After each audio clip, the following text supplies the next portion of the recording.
There we go. There we go. We're live. Although, a little bit yellow. Can I correct it a little bit? Yeah, there we go. There we go. I have not seen Fate. I have seen a couple of episodes of Prisma Ilia, but that's about it. Haven't seen any like any of the bigger Fate series, so to speak. How do you? There we go. They sell boba things at the local convenience store. Yeah, it's just boba inside. Right, so we're gonna wait a little while maybe for some more people to arrive, should they arrive. Good morning, good evening, good day. Not sure what exactly time it is for whom. I tried to set this stream so that it should be the afternoon for the US and morning for Japan, and those are my biggest viewer sources, so it should work.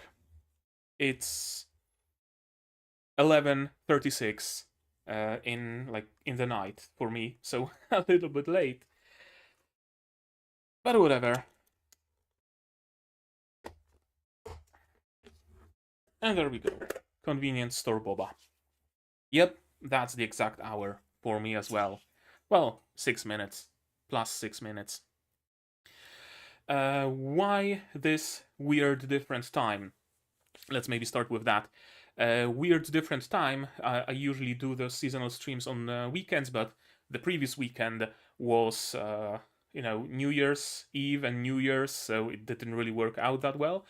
And this weekend is going to be kind of late because all of the shows are starting like this week. Today we have, I think, gushing over Magical Girls. Tomorrow we have Dungeon Meshi. So yeah, I wanted to jump into it a little bit earlier.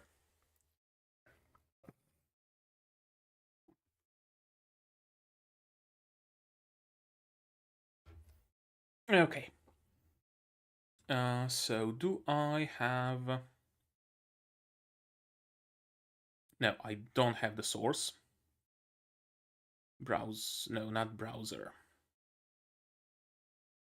Video capture, window capture. MS Edge. There we go. And it works. Okay. I think Fate is something your style, so I will hope you enjoy that someday. Sure, I mean nothing is off the table. Absolutely. Although I wouldn't know where to start watching it. That's probably the biggest issue with Fate. Regardless, as usual, I guess we can start with summary of the past season. Right? It hasn't fully finished, fully completed. I'm still watching The Faraway Paladin. I'm still watching Mahoutsukai no Yome. I still have to finish whatchamacallit? Undead Girl Murder Farce. So yeah. Movie reactions. Oh, there's gonna be a movie reaction soon-ish. Oyuki Yumi no Kaina movie came out, so I'm gonna be watching that. And I still have yet to watch the Princess Principal movies. I'm still yet to watch Yojo Senki movie. And there already have been movie reactions on my channel, a couple at least. So yeah, I'm up for movie reactions. Unless you mean like real life actor kind of movies, then I'm not sure. I'm not that into movies. I know that there are some charts as to where to start Fate, so I'm probably gonna be able to figure it out. But sure, thanks for offering. I might take you up on that offer. So as always, I think we will start with channel content, movies that are standalone anime movies. Sure, none of them really catch my eye all that much. Burn the Witch, maybe. I think that's a movie. So I might watch Burn the Witch one day. I don't really follow movies all that much, just seasonal series mostly. Uh, Analytics. I mean, first of all, dashboard 609 subscribers, and 9 more in the past 28 days. Not bad, not great, not terrible. Not the biggest growth of my channel, but also the channel has seen worse days than that. So that's perfectly fine. But hey, views and watch time, everything is up. So that's good. Analytics. I'll send you some recs in the Discord. Please do. Sure, I'm gonna add them to my watch later list, and I might just watch them one day. Let's see. Overview. 3.6k views. Recent uptick, mostly because of, I guess, Dungeon Meshi trailer, maybe. Or Saihate and Paladin. I wouldn't think that would cause an uptick in views. The big explosion was Shy episode 9, Sousou no Frieren 14.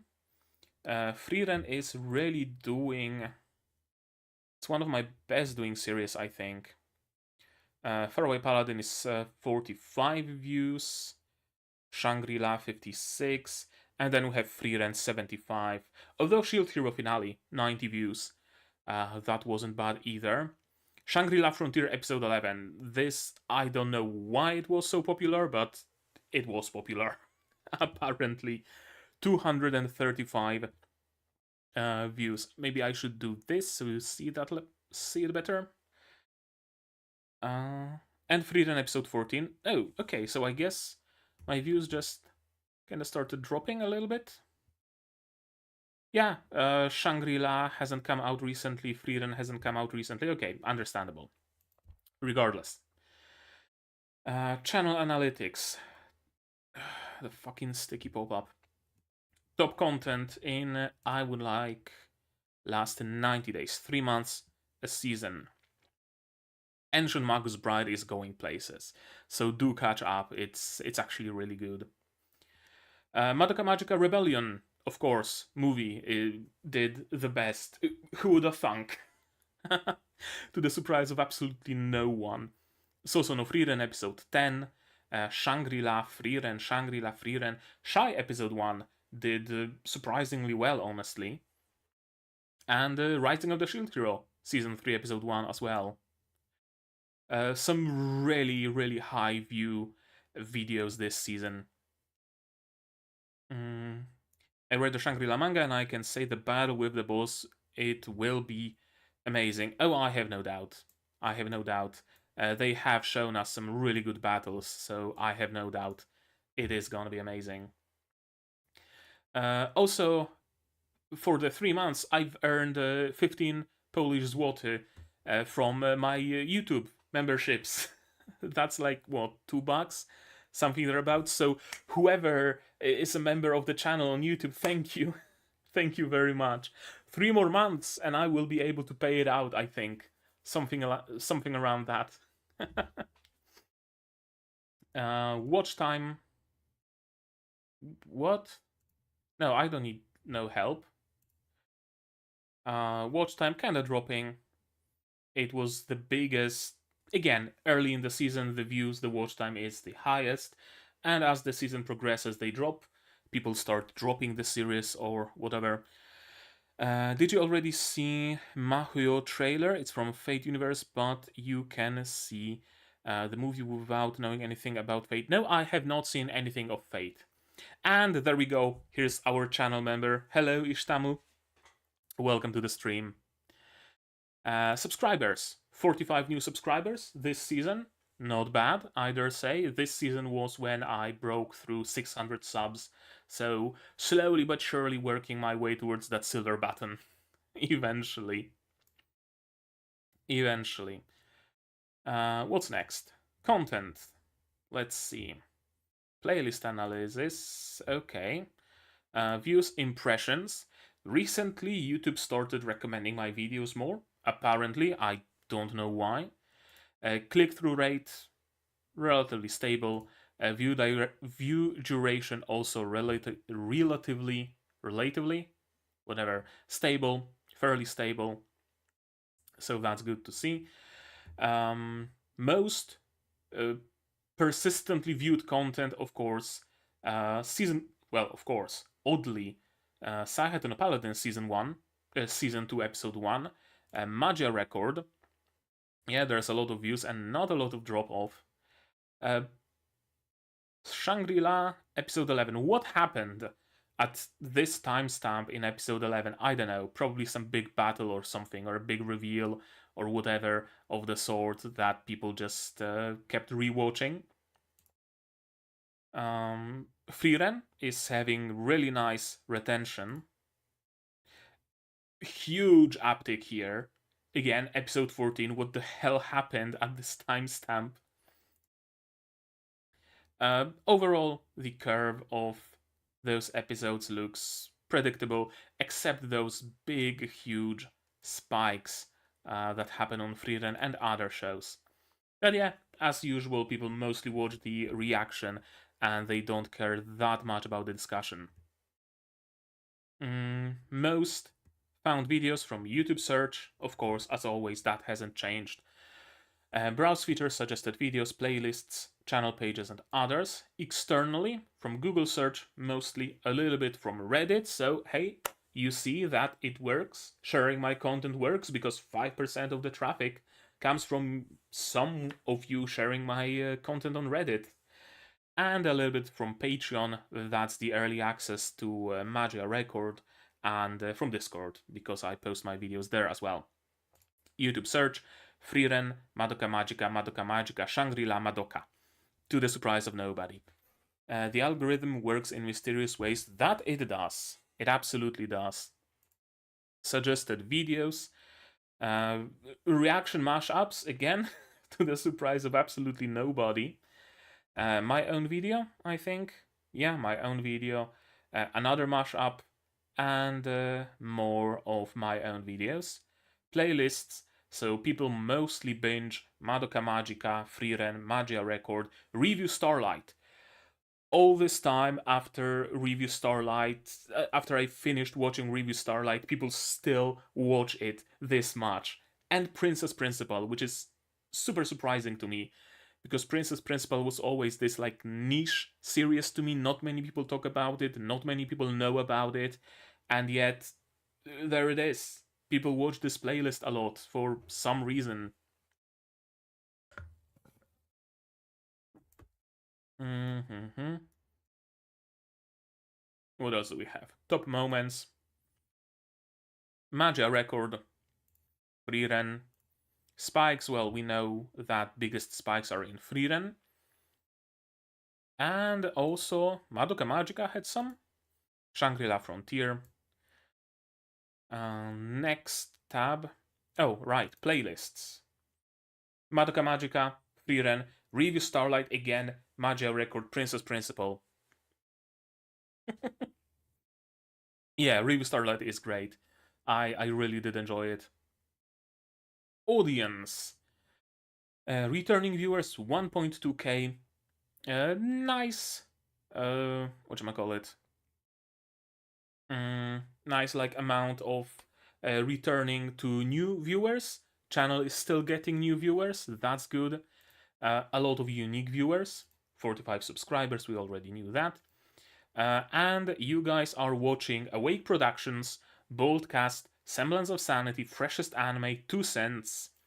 What else are you watching? Yaboy Rock Lee, The Genreverse, Stevio, Otakumai, Dean Barry movie reviews and stuff. First time I hear of this channel. Likes on Rose, Sujutsu, Gazmash Cats, Dip Down Anime, Ryuryu. I'm kind of surprised that there isn't that Yaboy Roshi isn't here, and that Tiabu isn't here. They usually are somewhere in here, but apparently you started watching more niche productions, more niche channels. Frieren episode 10 grew my audience the most. Shangri-La Frontier episode 1, Frieren 12 and 1. The times at which you watch videos haven't really changed much. 15 o'clock of European Central Time, CET, I think. Everybody watches videos. Everybody watches shorts. I have like what, one short, something like that. Two. I think one of my shorts is from City Skylines, and the other was some sort of an announcement that I'm gonna have a lot of free time from work, so I will be able to post more. Those are my only shorts. Not many people watch the lives. Well, not many. Still a lot, but less than the other forms. 14% of you has turned on notifications. 8% turned on notifications and enabled YouTube notifications. 64% are not subscribed, so go and subscribe right now, somewhere down there. That's how it goes, I think. Mostly male, mostly 18 to 34 years old, without subtitles, mostly United States and Japan, which is why we're having this stream at the time we're having it. And streams, most people who watch my streams are from Poland and they make 0%. Okay. I guess that's how statistics work. Next we have revenue. Yeah. You know what the revenue is. Already told you that, and there aren't really any big changes to that. Memberships, no super chats. Exactly. Oh, we have something in the research. They changed the research tab though. Recent videos. Oh, so videos that people make in the same genre that I'm making videos, right? And top searches. Shield Hero, Madoka Magica, Magia Records. Some people are making videos on Eminence in the Shadow, is apparently very popular. GTA 5, Among Us, apparently. Yeah, I preferred the older research tab, but the old research tab just doesn't show anything, so it's kind of useless. The research tab used to be super fun because I would see that you guys are looking up, like, I know, woodworking or stuff like that. It was interesting. Eminence is tons of fun. So I heard. I might watch it one day. Why not? Anything else? Copyright? Well, no copyright issues, thankfully. Yeah, that does it for YouTube Analytics. Patreon, 10 members, nothing changed for the past, well, I would like 3 months, but I only have an option for 6 months. Yeah, the past 3 months lost 2 members, and it just keeps being, oh, a downgrade. 1 upgrade and 4 downgrades.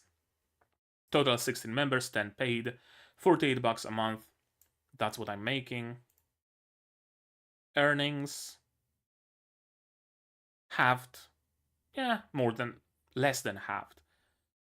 But still, there are here. And also, I'm not really releasing that many non-seasonal shows, just what, Magia Records, so of course the value isn't quite there.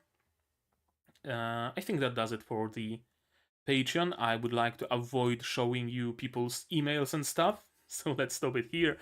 And let's get into the meat and potatoes of this stream, and that is taking a look at the seasonal anime.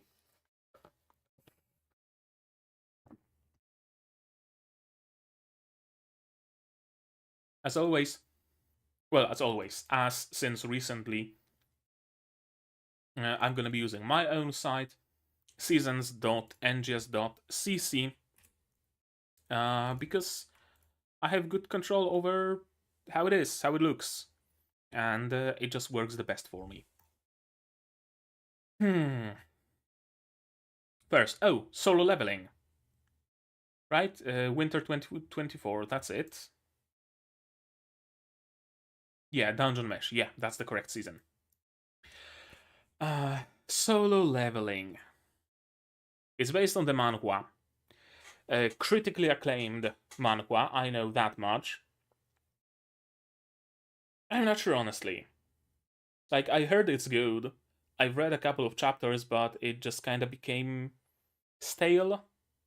The manhwa. Well, not stale. It just became very repetitive. Oh no, I'm too weak for this level of the dungeon. Oh, there's the boss. Oh, I killed the boss with a sliver of my health left. Thankfully, the boss dropped an item that makes me all powerful. But, oh no, the next level is harder. Now, thankfully, I can kill the boss. Oh no, the boss almost killed me. Rinse and repeat. The previous two manhwa anime didn't do that well. Yeah, God of High School and Tower of God. And, I mean, let's check it out on AniList. Check out the trailer. Who's making it? A1? Sure. I honestly would not expect A1 to make it. I know, I just kind of don't associate A1 with this kind of shows.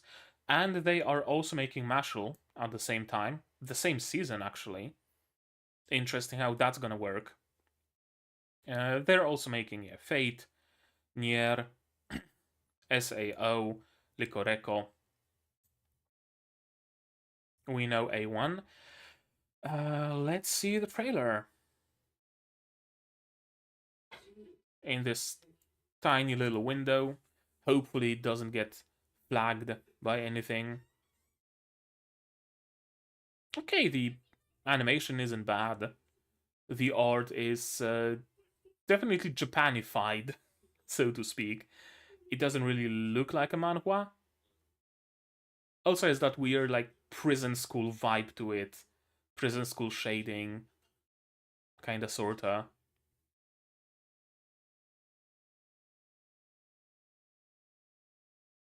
I mean, yeah, it's just a classic urban fantasy manhwa, really.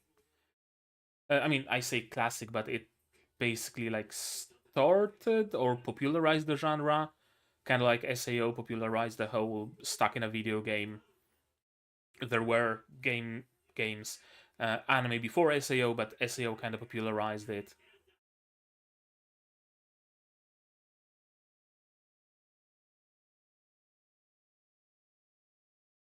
I mean, yeah, it does look good. Make no mistake. I'm just not sure how much I am into the premise, to be perfectly honest with you. In general, there are very few manhwa that I can like actually read for an extended period of time. Usually, it just I know the fun just kind of disappears 50 chapters in or 30 chapters in, and then it just becomes repetitive.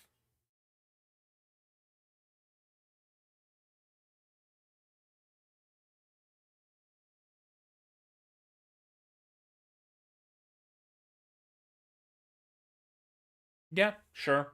Solo leveling. We'll see. We'll see about this one. Mm, I'd say it's gonna be like on near the bottom of the list so far. I certainly would like to avoid picking like 10 different shows this season because I know that I cannot handle this many. Third season of Classroom of the Elite, second season of Mashal, Haikyuu theatrical follow up, second season of Tsukimichi, Mato Seihei no Slave, Chained Soldier. Yuki Wakura watches as dueling supernatural forces ravage the earth. Mato are portals to another dimension, avenues from which dangerous monsters escape. Peaches are resources given to women granting them abilities. Chief of the 7th Unity of the Anti-Demon Corps, Kyoka Uzen arrives to save Yuki from a monster. Surprisingly, Yuki holds the power to increase the Peach's effectiveness, but to save the world, Yuki must be willing to become Kyoka's servant both on the battlefield and at home. A very classic premise. Like, I'm fairly sure I've seen this same exact show at least like 7 times already. I'm pretty sure. I'm pretty sure. Maybe the gimmick with the slavery is new, but besides that, I don't know. Let's check it out. I guess check out the trailer. And who is making it, pray tell? 7 Arcs. Uh, I can't say I recall this studio. Tonikaku Kawaii.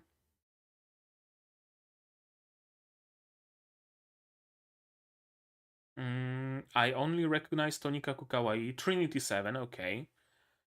Lyrica Nanoha. And some other different shows. Trinity 7 I recognize, I know, I've seen. Lyrica Nanoha I have not seen.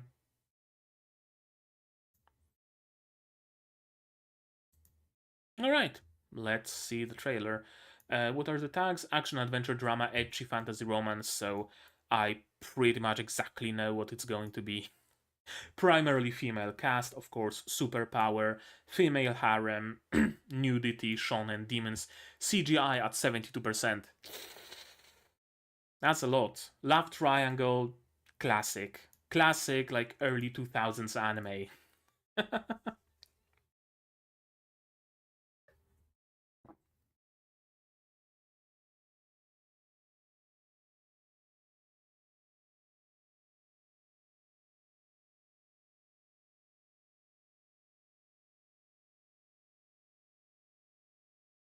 Oh, yeah, I can see the 71% CG, alright. Is Was she CG during the combat as well?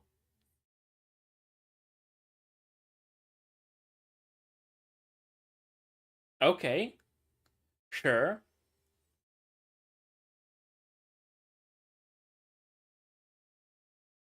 Oh, and he's going to be CG as well. Of course, yep. Yeah, they probably both were CG, you're right.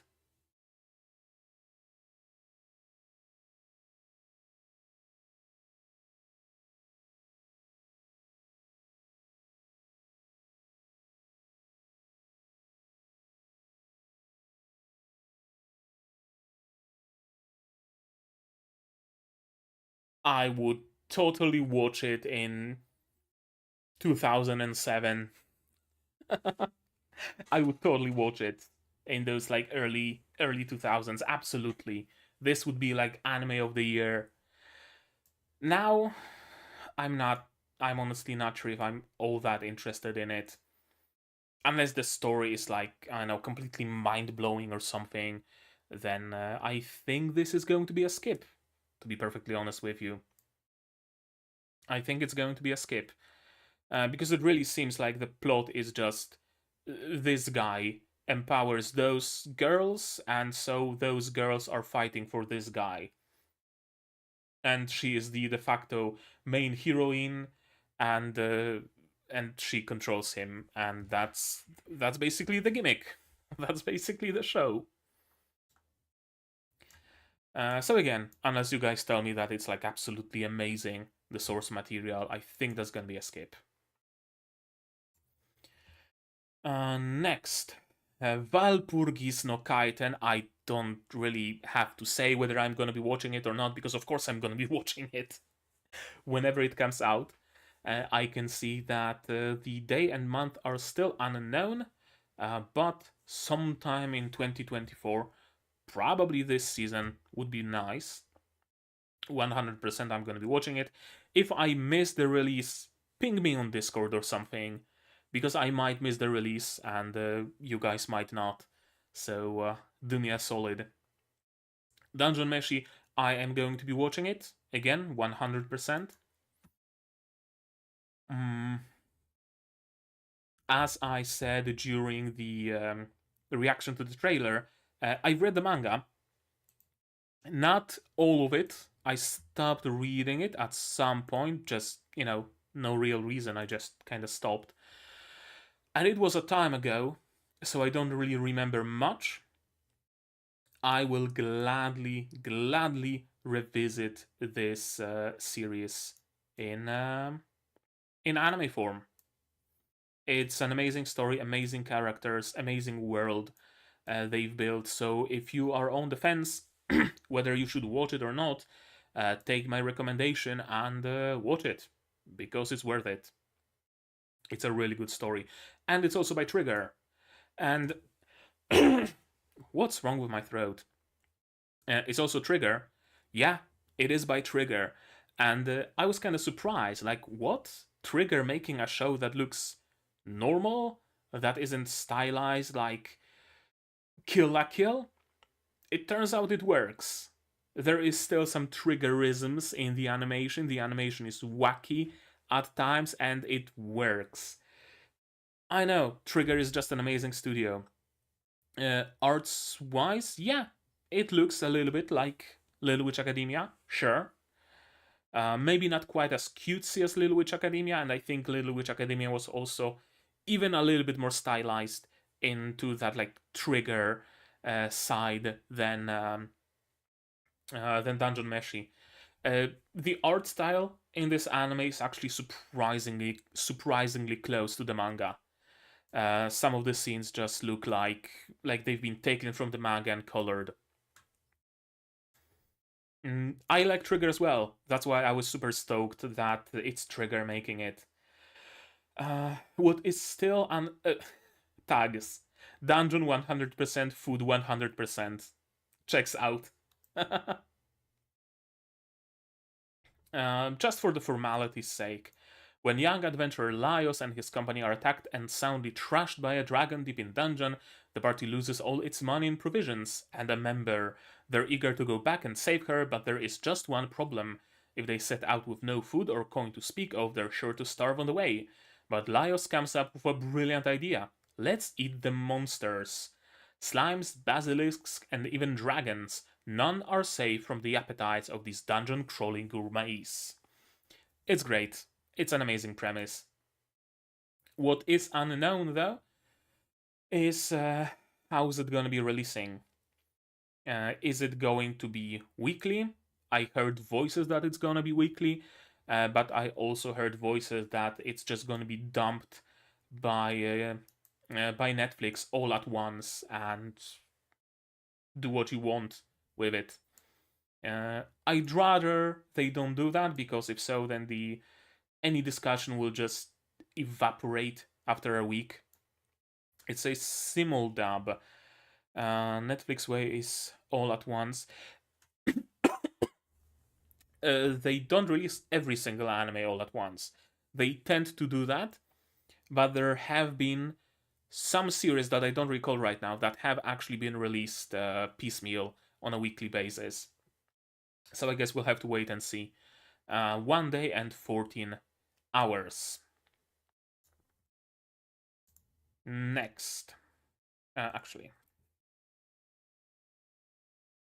Yeah, I'm gonna leave it in the tabs. Second season of something, Yubi Saki no Ren. Slice of lifey romance. Probably not my vibe, really. With these hands, I want to tell you that I love you. Yuki, a deaf college student, is struggling one day when an upperclassman from her school, Itsuomi, helps her out. Itsuomi isn't put off at all by her lack of hearing and interacts with her naturally. As he gradually opens up a new world to her, Yuki begins to develop feelings for Itsuomi. Thus begins the pure love story of Yuki, a deaf college girl, and Itsuomi, her upperclassman who travels the world with her. Oh, looks like a shoujo harem series, honestly. Just judging by, oh yeah, oh, it's so shoujo, it's painful. It's so shoujo, it hurts. Yep, shoujo, disability, language barrier, college, heterosexual male protagonist. Let's give the trailer a look, why not? Yeah, those lips are like 100% just shoujo lips. Jesus Christ. Apparently Dungeon Meshi will be weekly. Oh? Where does it say it? Because I did hear rumors that it's gonna be weekly, but I haven't seen any, like, concrete, blog post by Netflix or anything of the sort. Those long ass arms. You could almost mistake it for a boys' love series. And of course, there is another love interest. We need a romantic triangle.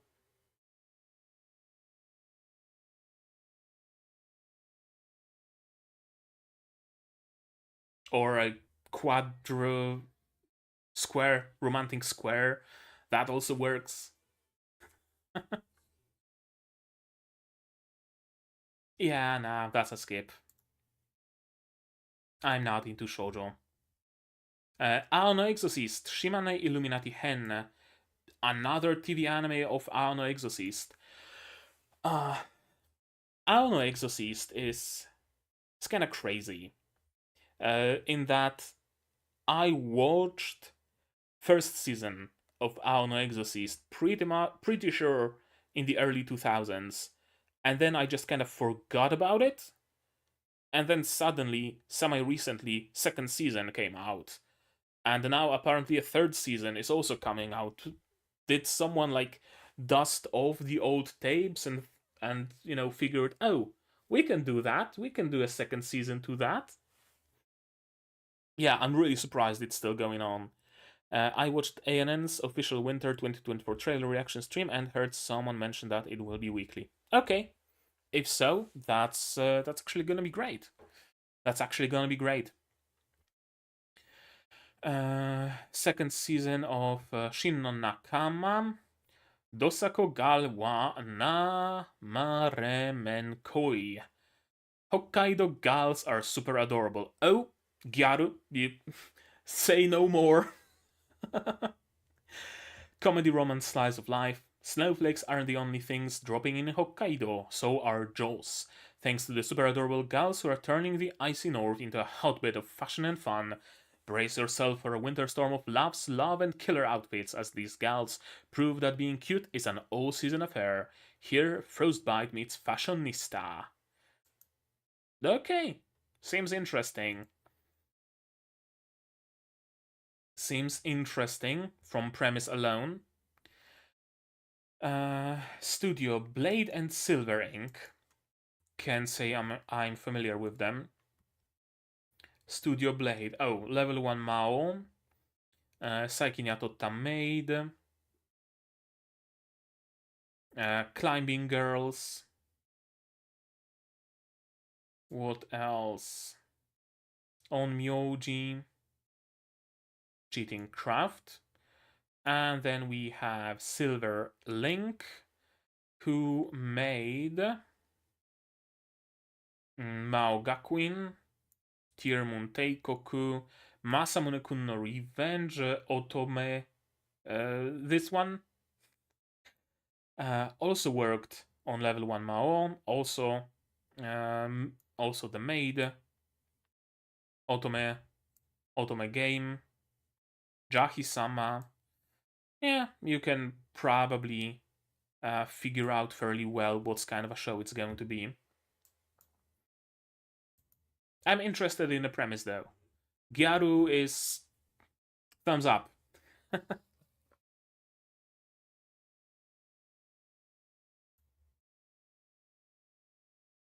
46% nudity, damn.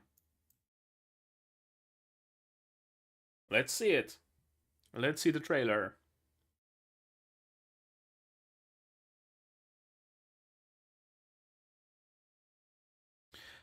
Classic.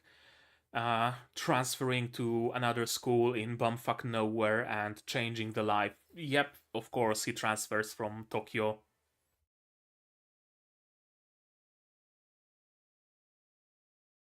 Hokkaido Gyaru.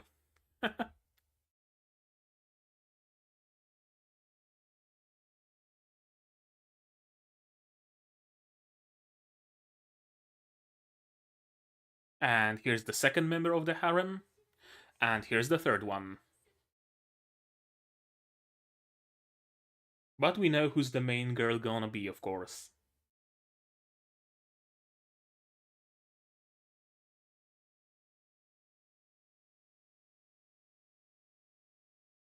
Sure. Again, it's probably going to be a skip. Maybe I'm gonna watch it in my own free time. We'll see, because as I said, Gyaru. But I don't think there's gonna be much to talk about. That's simply gonna be the reason why I'm probably gonna skip it. And again, I want to avoid taking up like 10 different shows. Ideally, I would like to select like 4 tops so that I have the time to add another non-seasonal slot, because it's been a hot minute since we last held a non-seasonal poll, and I would really like to hold another poll.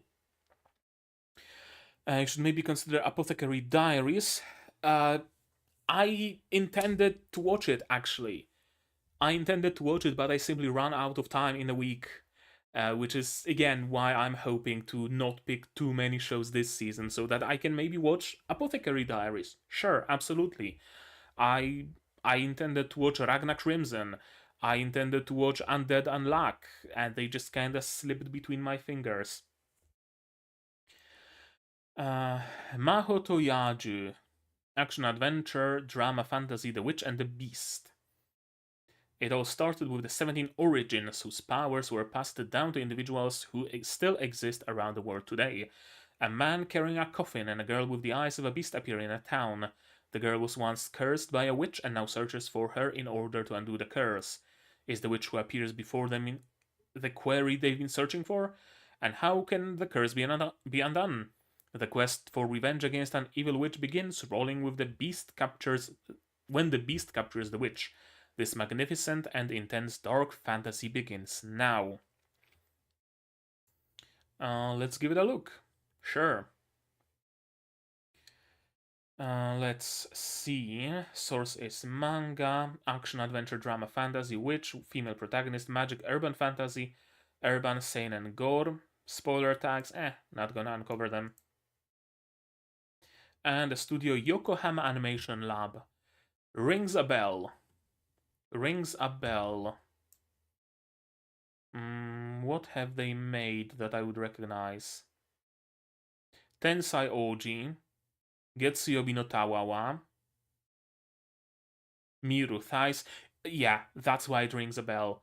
Because for a moment, they were making shows like Getsuyobi no Tawawa, Miru Thais, and other shows of this kind. Sure. My friend highly recommended the manga for Mahoto Yaju, so I will watch it. Let's check the trailer out. Cultured studio, absolutely. Hopefully some of those designs make it into this anime. I already see the piercings. That's cool. Let's see.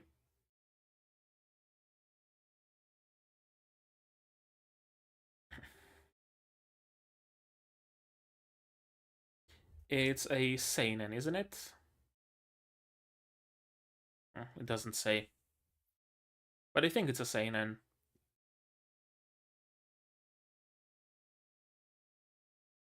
A lot of emphasis on the eyelashes. Oh, I like her design.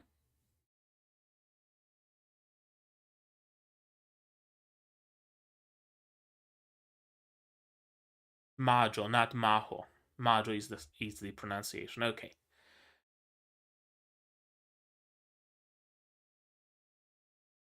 Also, pretty sure I can recognize one of the Seiyu. It's a land shark. Hmm.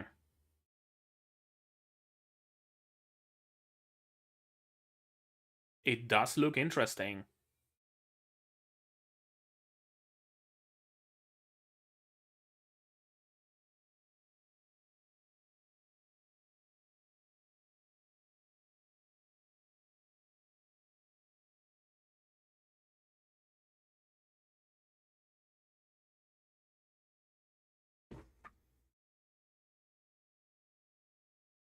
Witch and the Beast. Sure.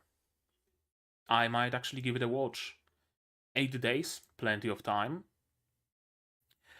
Who's the Sei who I recognized? I think it was Saori Hayami, whose voice I recognized. Yeah, Visha. Of course. I will recognize this voice anywhere. Visha, Yor. Who else was there?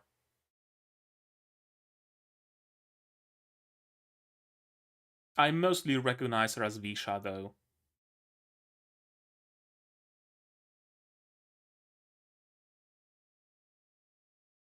Yeah, more Visha in the Yojo Senki movie.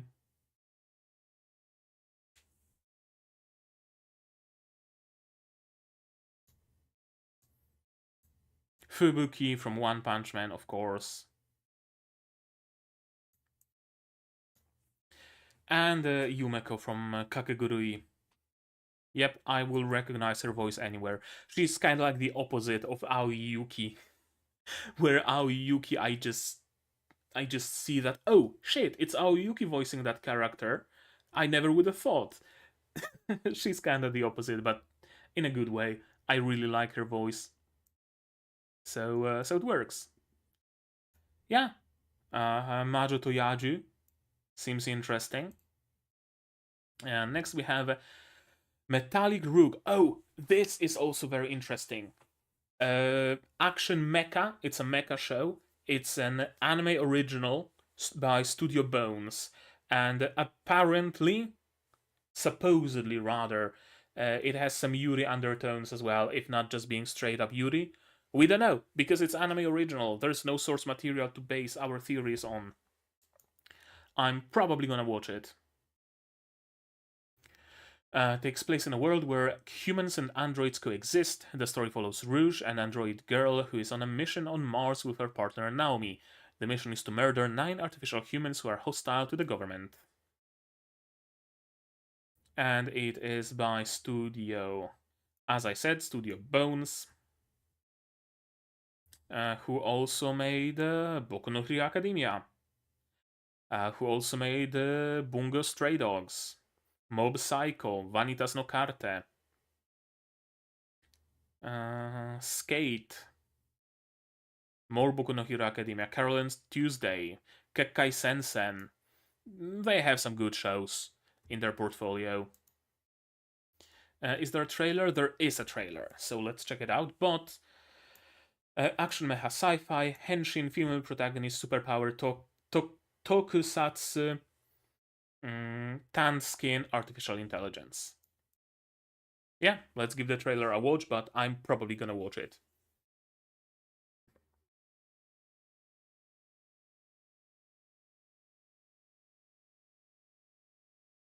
Starts in just over a week.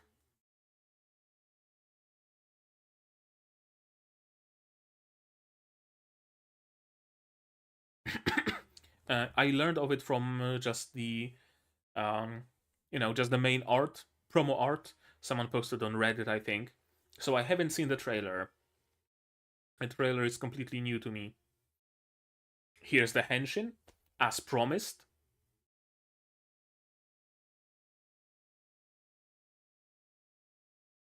Are those CG? I don't think they are. At least not on the close-ups.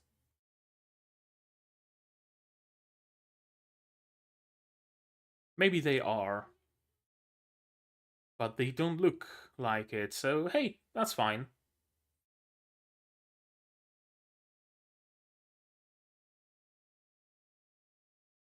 Hmm. CG doesn't have smears like that.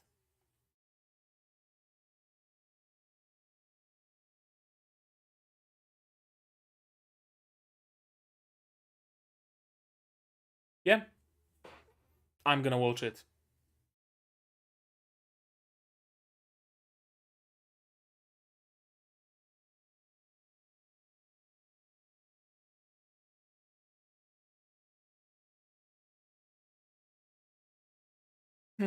Metallic Rouge. Rouge. Whatever. There are like two pronunciations of this word. mm, I want to check out the director, Motonobu Hori, who also directed Super Crooks, whatever that is, Some work on Hisomaso, Carol and Tuesday. Mostly storyboarder. Yeah, interesting. Yeah, I think Metallic Rug is a watch. Next, Sokushi cheat ga saikyo sugite isekai no yatsura ga marude aite ni naranai desu ga. My instant death ability is overpowered.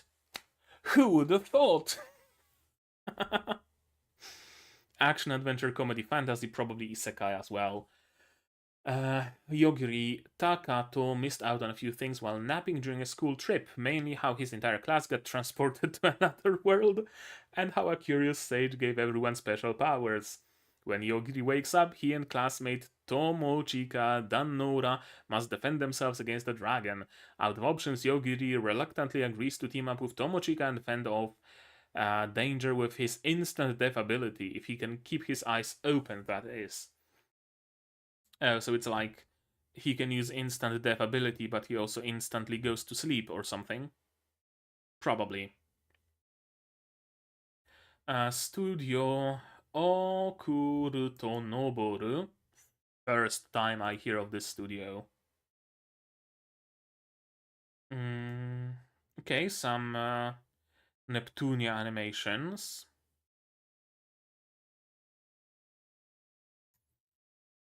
Not much. Not much. Tomodachi game. And the Neptunia animations. Sure. Isekai male protagonist, not much to go off of. Let's see the trailer. Why not? Long Isekai title is finally getting adapted. Perfect title.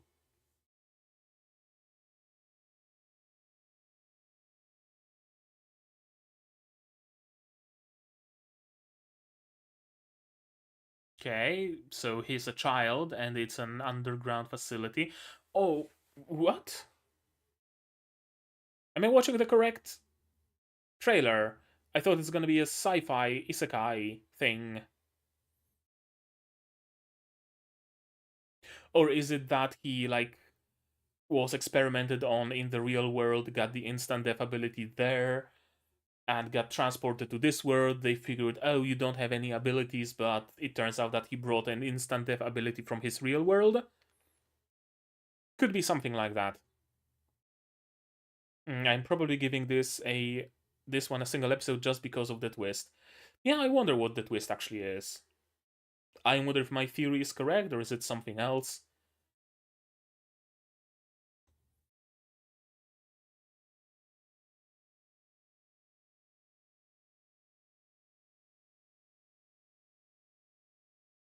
He doesn't seem to be falling asleep.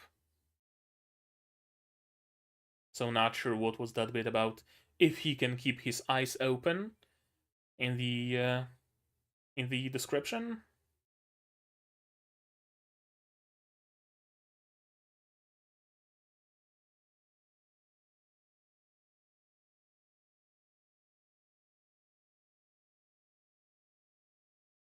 Hmm. Okay, could be an interesting twist that he brings his ability straight from Japan. Could be curious. When does it air?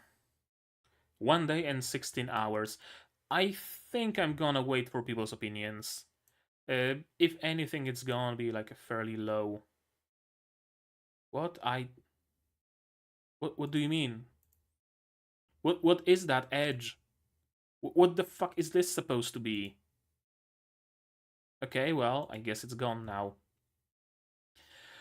Oh, the wrong way to use healing magic. Another amazing manga.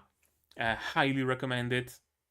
I'm not sure if I'm gonna watch it because I'm up to date with the manga. So, the main twist, all of the main twists will be just completely lost on me.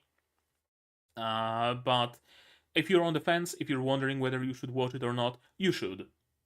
I mean, I don't know the quality of the adaptation, sure, but the story itself, the manga is great. An ordinary walk home from school turns into an epic journey for Usato. After suddenly being dropped into another world with two fellow students, Usato learns that he was summoned there by accident. But things turn around when he discovers a unique aptitude for healing magic. Now he trains beyond human limitations, using his self-healing abilities to gain absurd strength and unrivaled stamina. This is an amazing premise on amazing way on how to do the I was summoned into this world with a useless ability, but this useless ability turns out to not be useless. Kind of a trope. Usually it's like, oh, I was summoned here with breathing ability, and they deemed it useless, but it turns out that I can breathe at enemies and they just die. And it, doesn't make sense usually. But in this case, his ability is healing, he has no offensive magic, and he never gains offensive magic. He never gets like fireball or anything. He just trains until his muscles tear, then he heals them back up and keeps training. That's the gist of it. It's great. Highly recommended again. Studio Shin A and Ad. Neither rings a bell. Shin A made.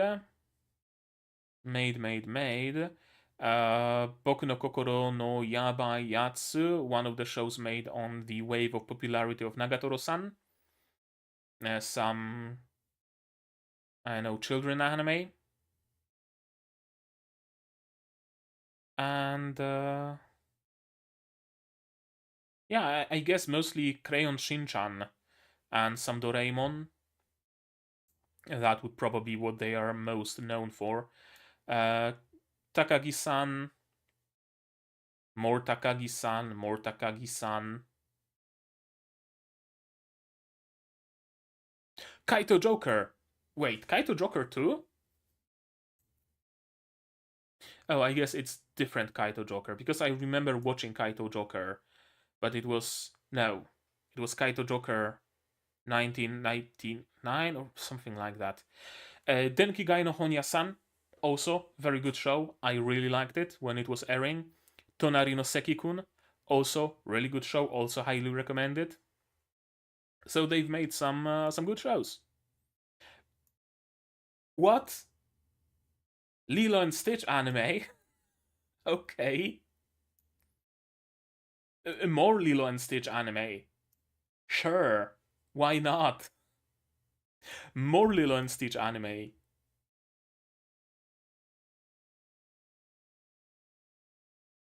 And then just Doraemon and Shin-chan, mostly. And then we have... oh, I guess I clicked this. Studio Ad. Nothing. Just this. Kaito Kid. Yes. Kaito Kid. Wait, was that it? Magic Kaito, actually. Yeah, Magic Kaito 1412. Really good show, really good series. Series. It's a spin-off of Conan. Haven't seen Conan, have seen Magic Kaito. Really good. I'm gonna have to rewatch it one day. What the fuck just happened to my OBS? Comprehensive stopwatch countdown timer Lua failed to call timer CB for timer call. Attempt to call a nil value. Alright. I mean, as long as the stream is still alive, which I think it is, that should be fine. Yeah. Okay. Anyway, Magic Kaito. Good shit. Also, there is some other version of Magic Kaito, apparently, that doesn't have the 1412 next to it, and I have no clue what the difference is. I have absolutely no idea what's the difference. I guess one is the remake of the other. But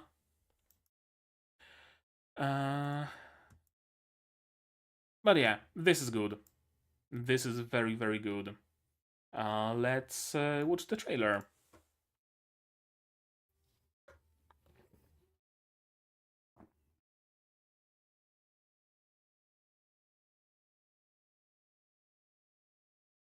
Oh, I think my cat woke up. surprisingly good art for an isekai. Damn, that's some good art. Oh, right, you have a chair.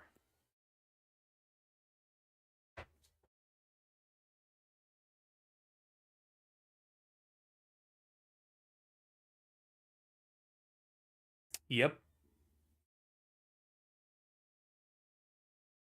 Not CG monsters. God damn. There's some quality to it.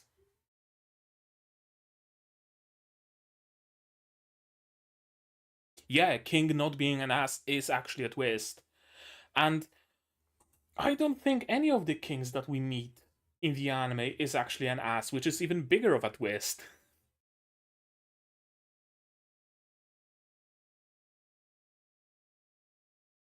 His teammates, they're also great.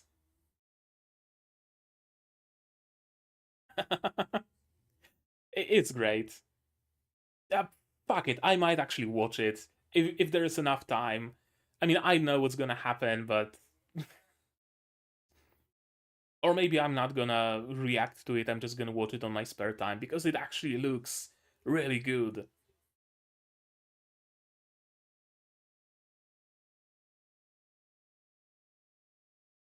Amazing premise, amazing execution. Airs in just over 2 days. Highly recommended. If you want to watch an actually good isekai, this is it. Orokana tenshi wa akuma to odoru. The foolish angel dances with the devil. Is this another, like, shoujo? Comedy, romance, supernatural?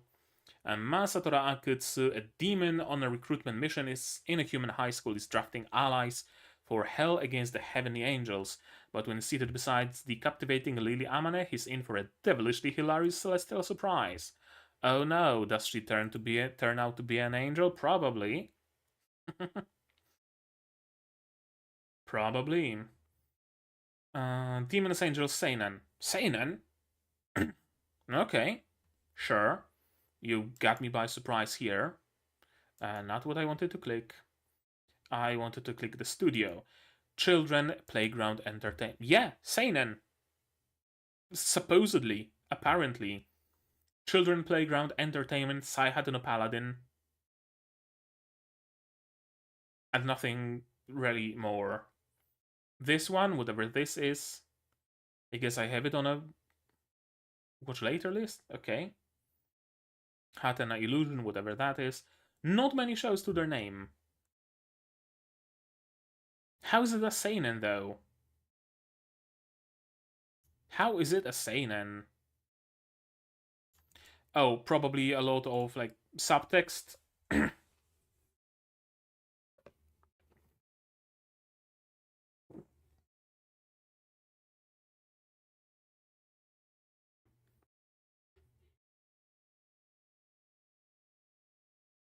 Oh,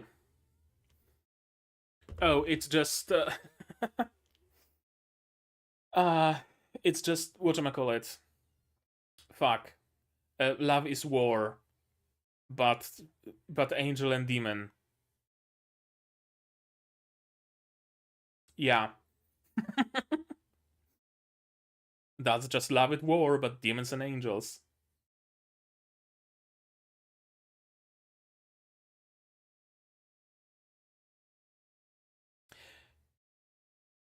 I guess if Kaguya is a seinen, then this also is a seinen. Sure.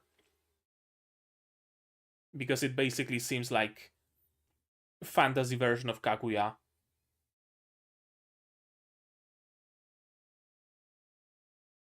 Although I guess maybe there's more to it.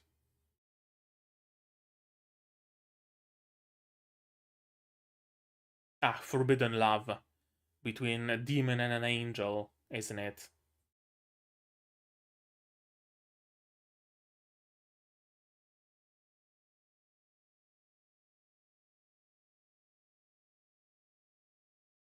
With some third party appearing halfway through, probably a promised fiance for the angel girl. Again, unless it's like incredibly good, or the twist is like super surprising. Probably gonna be a skip. I'm just gonna add it to my list just in case, though. Next, Urusei Yatsura, second season, the new edition. Kekkon Yubi wa Monogatari, Tales of Wedding Rings. Is it some wuxia? Or however you pronounce it? Sato adventure comedy, edgy fantasy romance. Probably not wuxia then.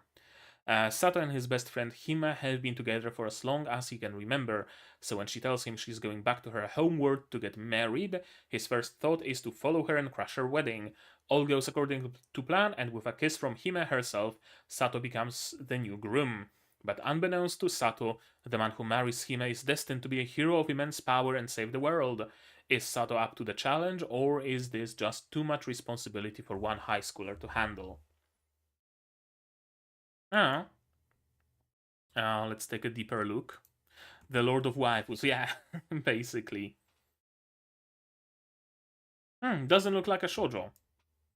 I fully expected it to be like full-on shoujo, but apparently it's gonna be a harem, judging by the number of female characters. Squenix, okay, female harem, of course. Primarily female cast, adventure comedy, edgy fantasy romance, marriage, but still a harem. I guess you can do that. Studio Staple Entertainment, who also made Jitsu wa Ore Saikyo Deshita, Kinsa no Vermeil. Not much more. Anything more about it? No, let's check the trailer out. Why not? Let's give it a chance.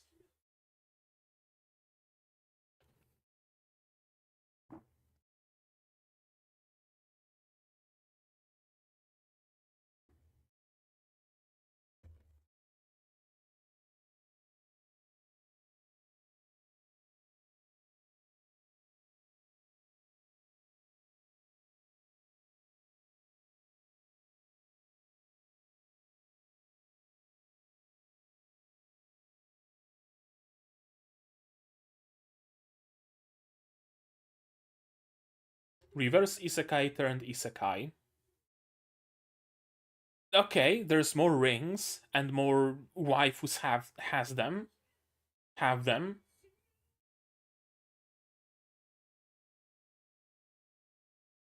And the kiss empowers her or something.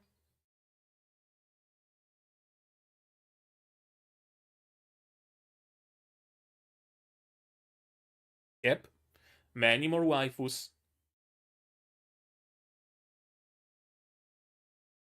of all shapes, sizes, and minds.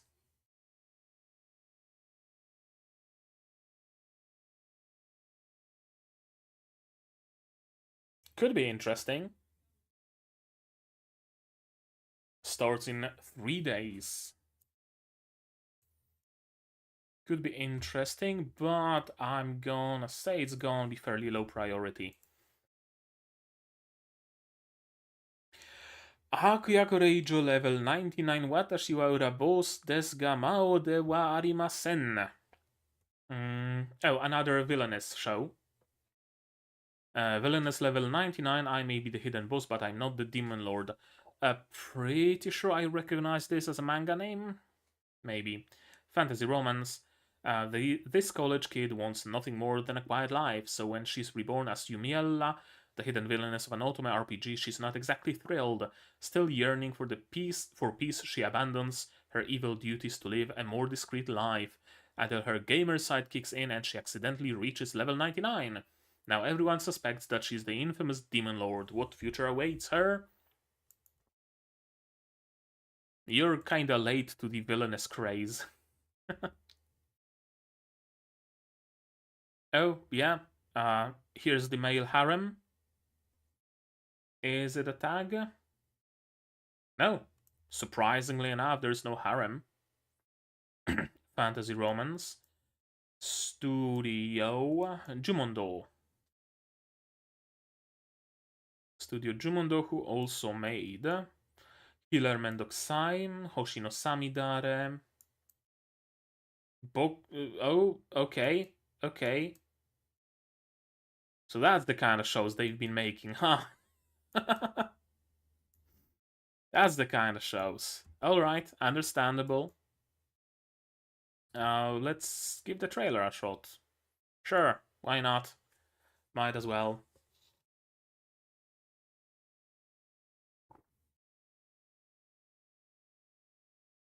Oh, that's some CG.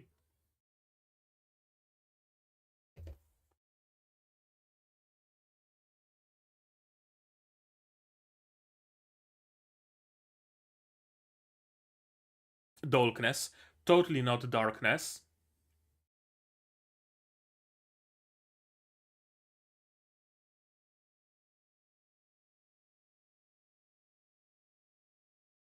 She's a kudere, it seems.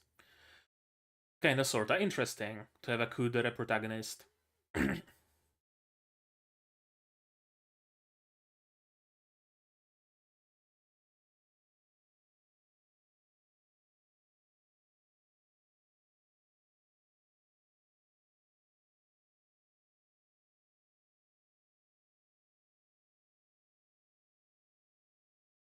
Hmm.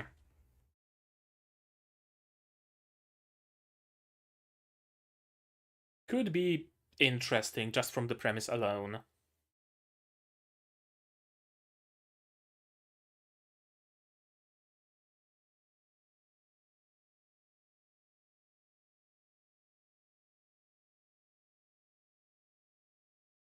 Okay.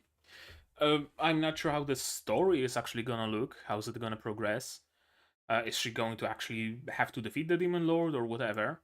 But the premise is interesting, for sure. Let's set this one aside. Why not? Given Hiragi Mix, sequel to the first Given movie, unaired episode of something, Nozo Mane Fushi no Boukensha, The Unwanted Undead Adventurer. I recall this name. I wonder if I've read the manga. Funny LN, but it's not particularly groundbreaking either. Yeah, about what I expected. Nozama no Fushi no Boukensha. Let's take a look. Rent Faina has hunted monsters for the last 10 years. Sadly, he's not great at his job. Stuck hunting slimes and goblins for a few coins each day, his luck turns when he finds an undiscovered path. At the path's end, he meets his demise in the maw of a legendary dragon, but he wakes up as an undead bag of bones. He sets out to achieve. Oh, I've read this one. Yeah, I have read this one. Oh yeah, the dude in a mask. Yep, it's good. It's good. Not like horribly, terribly groundbreaking, but it's a good story. Good characters. He doesn't just become overpowered overnight either. Yeah. So again, my recommendation if you wanted to watch it. Myself, not sure. As I said, I'm up to date with the manga, so Mahoka Kokonore Tozei they made right in the first place. Studio Connect, right? Mahoka Kokonore Tozei. Strike. God damn! 4 seasons of Strike the Blood? I'm pretty sure I've seen the first two. The rest just kind of completely missed me. Then we have, yeah, more Strike the Blood, Monster Strike, and more Strike the Blood. Wait, Strike the Blood, Strike the Blood 3. So they didn't make Strike the Blood 2? Apparently it was a different studio. Um, Source light novel, action adventure fantasy, dungeon magic male protagonist, and some spoiler tags. I only know Strike the Blood because it's always in seasonal charts. Yeah, apparently they're releasing a lot of it. Let's see the trailer. Is the production value even there?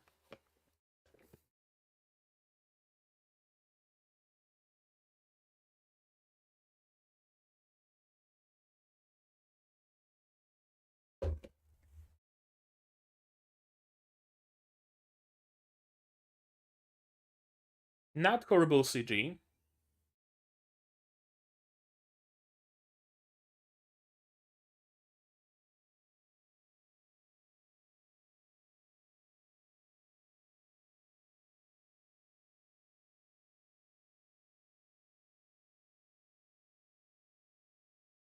If I don't watch it for the channel, I might watch it in my spare time.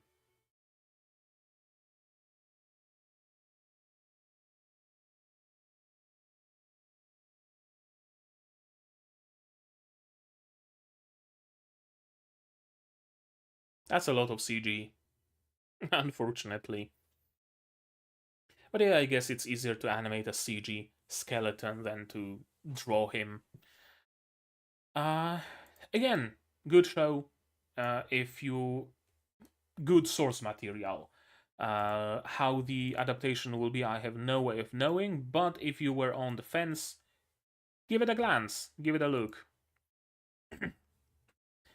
Maho shoujo ni akogarete, gushing over magical girls. This is one of the animes of this season. Comedy ecchi Maho shoujo slice of life. Hiragi Utena is a major fangirl of the magical girls protecting her city, so when she has the chance to become one herself, she leaps at the chance to join their Technicolor ranks. But when she transforms, she learns she isn't fated to be a daring do-gooder, but rather a villain on the side of evil.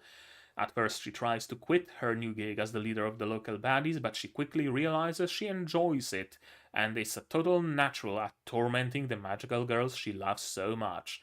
With both a bang and a whimper, Hiragi's journey as a magical girl tormenting sadist has begun. I really like the manga special. There is no similar series of magical girls. The series has 3 versions, 2 of which are more or less censored. Go figure. I hear magical girls will have an uncensored version and an uncensored audio version, whatever that means.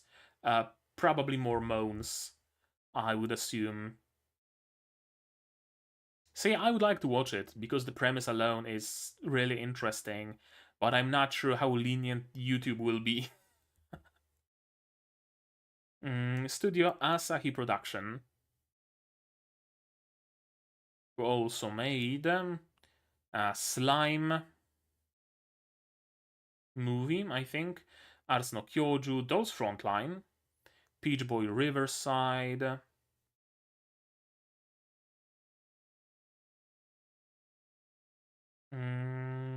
Izetta, The Flying Witch. I'm still yet to watch Izetta, and I'm gonna have to watch it one day. Medaka Books, another show that I haven't finished watching. Himegoto, and some older anime. It seems children anime and anything but children anime as well. Interesting repertoire for sure. Comedy ecchi mahou shoujo slice of life, primarily female cast, Yuri female protagonist, magic primarily teen cast, henshin anti-hero parody, masochism, bondage. Let's give a look to the trailer. Why not? Maybe do it Patreon only? That's not a bad idea. Although I would have to question how lenient Patreon is on this kind of content. Let's see.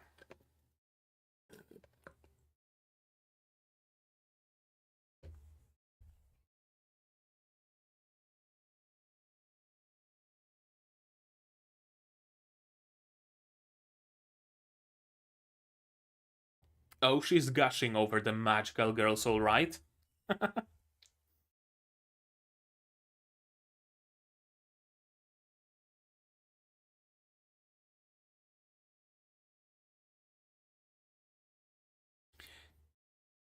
let me let me turn down the volume on my speakers.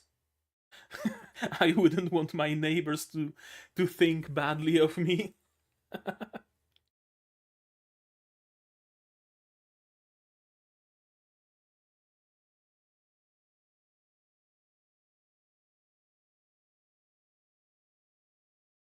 Yeah, those are some Mahou Shoujo costumes.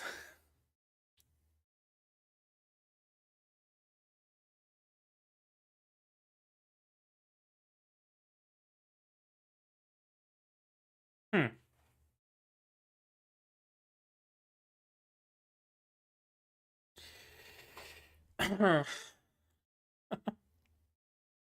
What do I do with this show? What do I do with it? And it starts airing in 14 hours, and it's 13 episodes. Damn. Is that Raven? Watched in secret and never admit watching it. That would be one way. I have a Guy Fawkes mask somewhere in the closet, so I'm just gonna put it on and watch it in the mask. No one's gonna know. No one's gonna know it's me who's recording it. We'll see what to do with it. Because I would like to watch it, but at the same time, I'd rather my YouTube channel stays up and my Patreon doesn't get deleted. I'd rather not have to move to like Subscribe Star or whatever. Planning. Yeah, sure. We'll see. We'll see what to do with it. Gekkai Elysee. Dr. Elysee, the Royal Lady with the Lamp. Interesting title. Comedy fantasy romance, making up for her sins in a past life, and as the evil princess Elysee, Aoi Takamoto decides her life dedicates her life to saving people as a doctor, but a fatal accident cuts her atonement short, and suddenly she's back to her previous life, 10 years before her death. Will her foresight and medical brilliance help her change her past ways and heal an ailing empire, or is fate doomed to repeat itself? Create a new channel just for the show. That's also an option. Sure. Gekkai Elisa. Oh, that's a shoujo, isn't it? Yeah, you can tell it's shoujo by looking at the male cast. And not shoujo, comedy fantasy romance. Medicine female protagonist, villainous, heterosexual isekai, age regression, foreign work, ojo-sama marriage. Studio Maho Film. Aonomiburo. Level 1, whatever. Ledale. 100 Man. This I was supposed to watch, but I never did. And not many more shows. This really looks shoujo-y. So I guess let's take a look at the trailer and see what it actually is.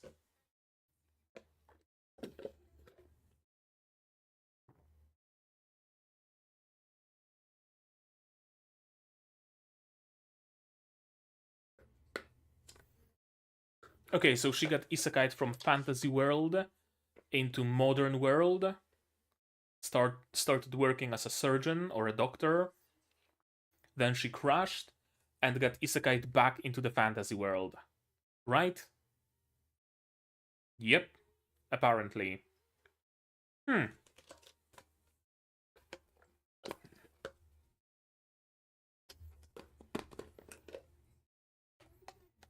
Interesting.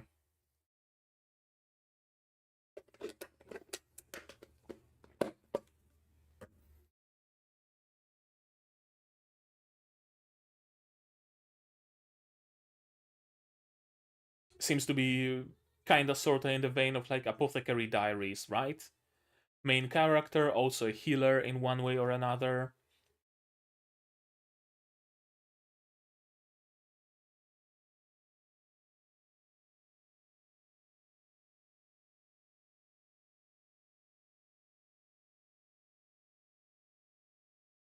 Here's another and another romantic interest. The given fiancé, the childhood friend, probably this one, and the white-haired guy is a fellow yeah, that's a fellow surgeon. I can see the similarities, but not a lot more than that. I mean, yeah, from what I know, Apothecary Diaries isn't even like that much into this like shoujo side. There isn't like a male harem or anything of the sort, so So yeah, it's just funny that we got two series in a row with main character healer, female male character who is a healer. I know. A little bit too shoujo for me. Unless the story is like absolutely breathtaking, then I think that's gonna be a skip. The idea with a double isekai, that's cool. That I like. Kyujitsu no Warumono-san. Comedy slice of life, so probably a skip just because of that. An evil organization from another planet is trying to take over Earth. An extraterrestrial from that organization named the General tirelessly fights against Earth's defenders every single day in a battle of life and death. However, today is his day off. Okay, interesting. I don't know if you've seen it, but movie Kind of the Great Snow. Yeah, I've seen your message on Patreon just today. Yeah, just today. I think you also mentioned that on YouTube in one of the comments. Yeah, I know that Oyukimi no Kaina movie is up, and I'm gonna be recording it. Well, not today because it's 1 in the morning, but maybe tomorrow or whenever I have the time. I will absolutely watch it though. I will record it. I've been waiting for it, so how could I not?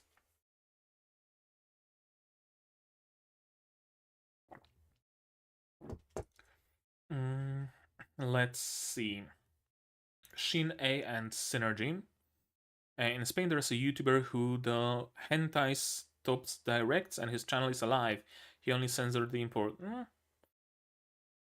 Thing is, I really don't like editing videos. I don't edit any of my videos. I really don't. I just have scenes in OBS set up and I just switch between them. It's all a single take. So to have to go into, uh, I know, Premiere or whatever and having to censor out all those bits. Oh, it's the same studio that makes Wrong Way to Do Healing Magic. And also Yabayatsu second season and Yabayatsu first season. And oh, yeah, that's the studio that does Doraemon and Shin-chan and other shows. We already checked them out before. And the other studio is Synergy SP, who also did some Slime.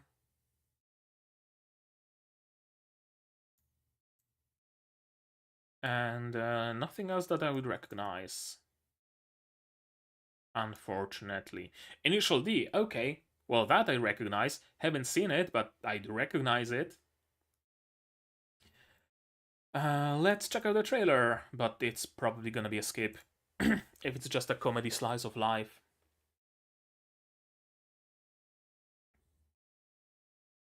It might be a fun watch, but not a fun reaction, probably. I had this issue with, whatchamacallit? Uh, fuck. Spy Family. Where I just didn't really know what to talk about besides, haha, Anya cute, you're funny, haha.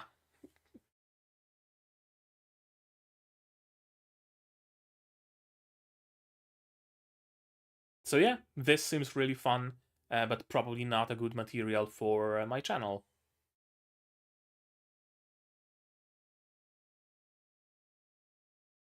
Also, I guess kinda Hataraku Mao-sama vibes, right? An evil from another world comes to Japan and is just having fun.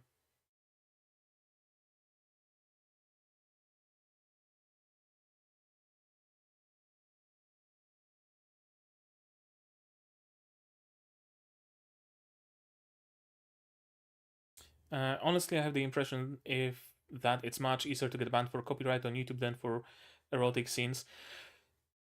Mm, maybe, depending on the context, right? Like if you post video that is titled, I don't know, there was something like an instructional video how to use suppositories. I think someone posted like that, and there was like no censorship or anything, and YouTube was fine with it. But besides that, I don't think Twitch would be fine with it. Absolutely. Actually, I could just stream it on Twitch. Twitch is like free for all, so I guess that would work. Yeah, this seems fun, but probably not a great material for a video. Season 2 of something, another really long title, another villainous show. Loop 7 kaime no Akyaku Reijo wa moto teki koku de jiyuki mana hana yome seikatsu wo mankitsu suru. Seventh time loop, the villainess enjoys a carefree life married to her worst enemy. Fantasy romance. Rish Irmgard Weitzner, a duke's daughter, has a secret. She died at the age of 20 and returned to the moment 5 years prior when her engagement was called off. She has already experienced this time loop 6 times and lived out those 5 years a different way each time, as a merchant, a doctor, a maid, a knight, and more. Now, on her seventh go around, she's determined to live to a ripe old age and spend it relaxing. But the moment she flees the castle with that decision in her heart, she runs into the infamously cruel crown prince of a rival kingdom, Arnold Hein. He appears to be the one who killed her during her life as a knight, but now he seems to have taken a bizarre liking to her and begs her to become his wife. Thus, in order to stay alive and prevent war, Rish utilizes her previous experiences to kick off her seventh life as the bride of an enemy nation's crown prince. Phew. During one time that YouTuber, while he was doing a top of Lolly's age artist direct, his coworkers from his real work watched and his boss fired him. Plenty of stories like that. That's a long title and a very long description. Seems to be just another villainous show combined with Groundhog Day. Are are villainous shows becoming the isekai for girls? That's kind of the vibe I'm getting, right? There's the rebirth or transported to another world as a villainess and magic powers and whatnot. It's the yeah, it it really feels like a new thing, a new fad. I wonder how long it stays though. Studio Hornets and Kai. Hmm. Gaiko Tsukishi-sama and Somali. As a girl, I like this new trend. Oh, no doubt. It's just an interesting observation that uh, there is like a female variant of the isekai genre. There aren't really any other genres with this kind of dichotomy. I know. It's just interesting. And Studio Kai. Oh, they made the music video with Gura and Marine. Umamusu Animation. Seishun Archive. That's for. Wait, ASCII? Do I get her name correctly? No, Sora. Sorry, not ASCII. Sora. Sora Fubuki Aqua, Suisei Kanata Muna, Airani, Yo15, Kiara, and Gura. More Umamusu, Gaiko Tsukishi-sama. Wait. Oh, no, I thought I spied the second season of Gaiko Tsukishi-sama. But nope. Idolmaster, Seven Seeds, Phantasy Star Online animation of some sort. Okay, let's check out the trailer. Why not? Probably gonna be escape from me, but it never hurt to see a trailer.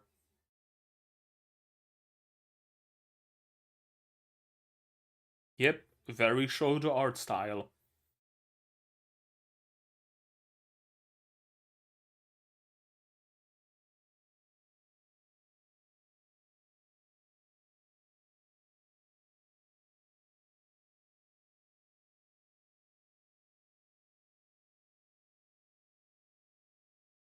the the hair is just metallic.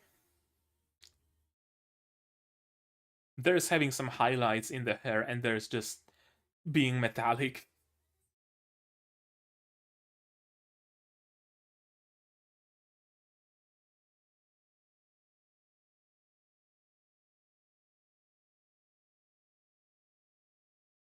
And the actual metal isn't metallic. Interesting how that works. Lots of conditioner and wax. Yeah. I mean, I'm using a lot of conditioner and my hair looks nothing like it, unfortunately. I don't use wax though, so maybe that's why.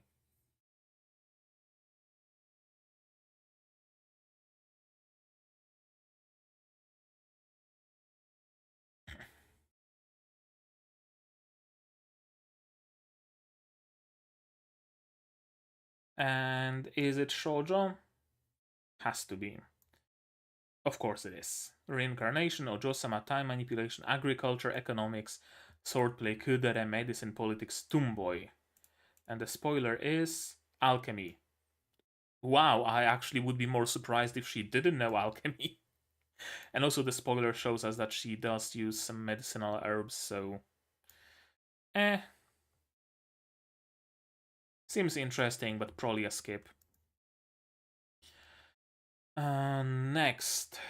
How many more do we have, actually? What? Oh, those are hentais. So not that much more. Where did we? Here we are. Saijaku Tamer wa gomi hiroi no tabi wo hajimemashita. Greetings to everyone, I'm going to sleep. It's already after 1 o'clock in Poland and I have to get up early tomorrow.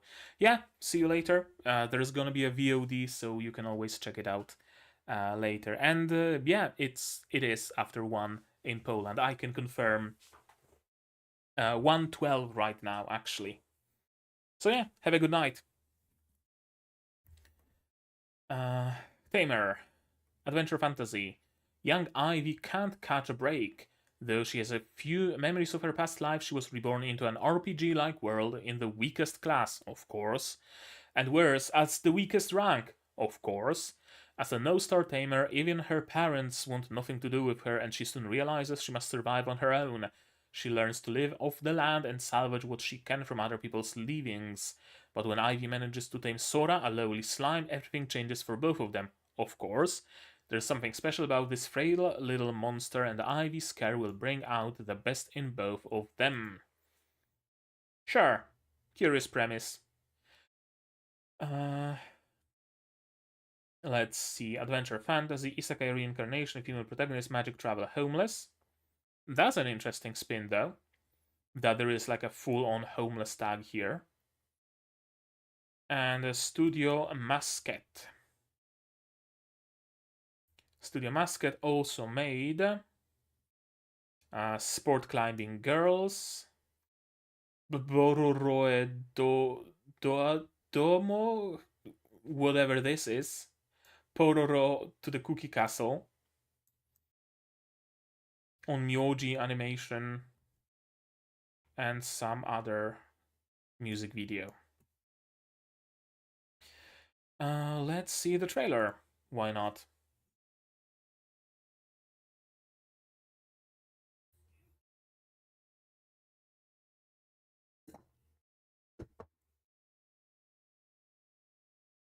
Zero Star Tamer. That's a big bread.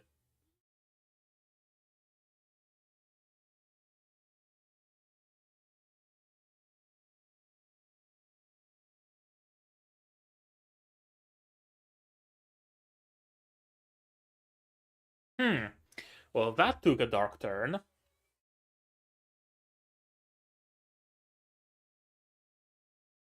That took a very dark turn.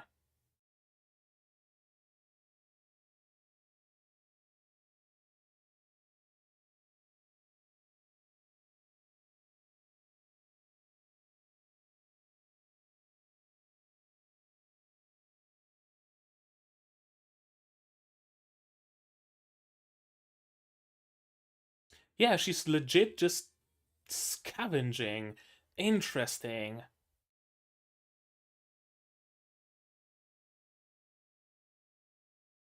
A young kid scavenging to survive.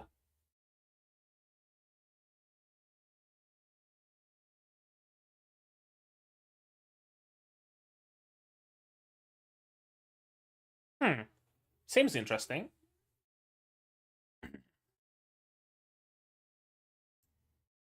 13 people already dropped it.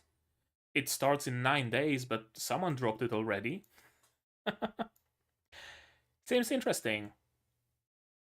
Like, actually. Next we have Ishira.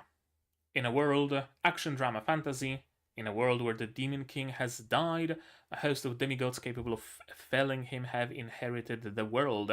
A master fencer who can figure out how to take out their opponent with a single glance, a lancer so swift they can break the sound barrier, a wyvern rogue who fights with 3 legendary weapons at once, an all-powerful wizard who can speak through thoughts into being, and an angelic assassin who deals instant death.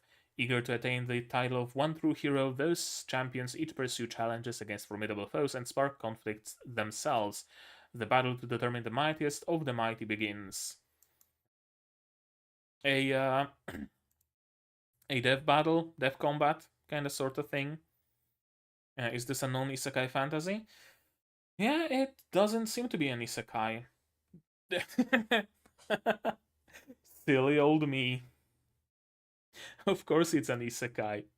At least partially. Studio Passione. Studio Passione. Also responsible for Isekai Meikyu, Renai Flops, Mierko-chan, Higurashi, Ishizoku Reviewers. Would you look at that? Bang Dream, God Eater, Citrus, Rokka no Yuusha, Rail Wars. Rail Wars was interesting. Damn, only 59%. I'm pretty sure it was better than that. Not much more. Let's see the trailer.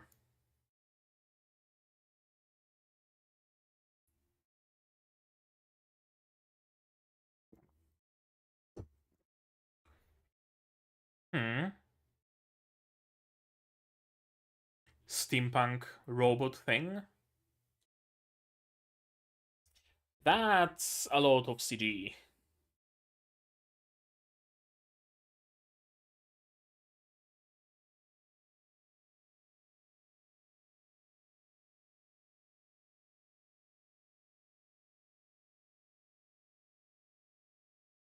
Is everything besides the human characters CG?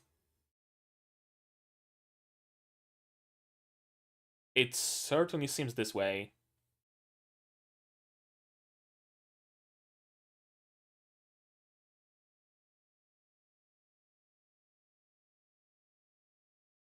Hmm.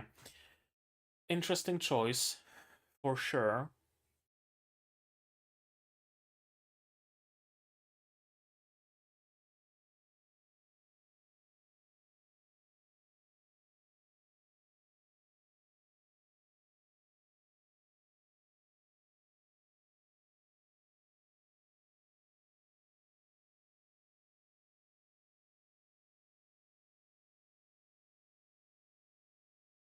Okay, what's the story though? That's my question here. Because, okay, fighting, combat, everybody's the strongest. Okay, that's gonna be Asura's Wrath, the animation, basically. But what's the story? What's the drive? What's the plot? No, I'm not sure. Uh, unless people tell me it's absolutely stellar, it's just gonna be a skip. I'm not all that interested in it, honestly.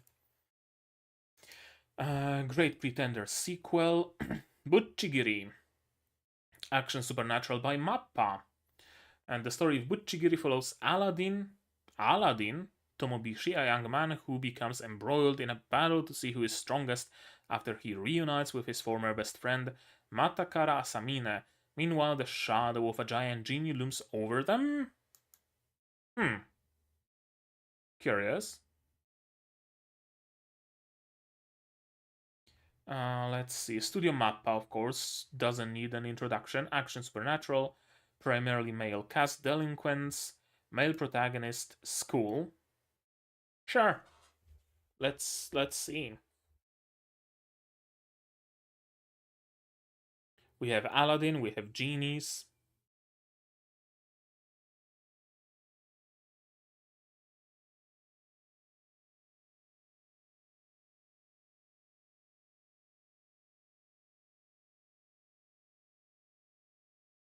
Hmm.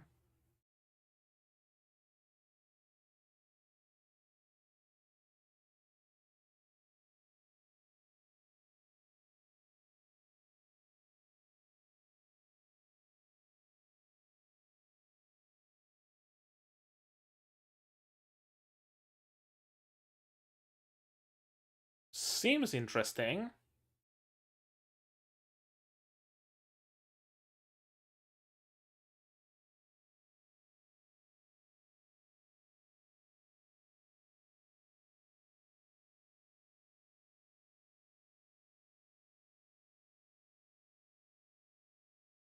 Oh, yaoi bait.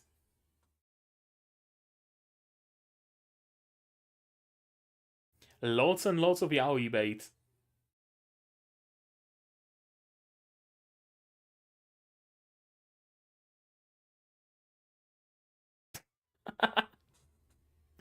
Okay.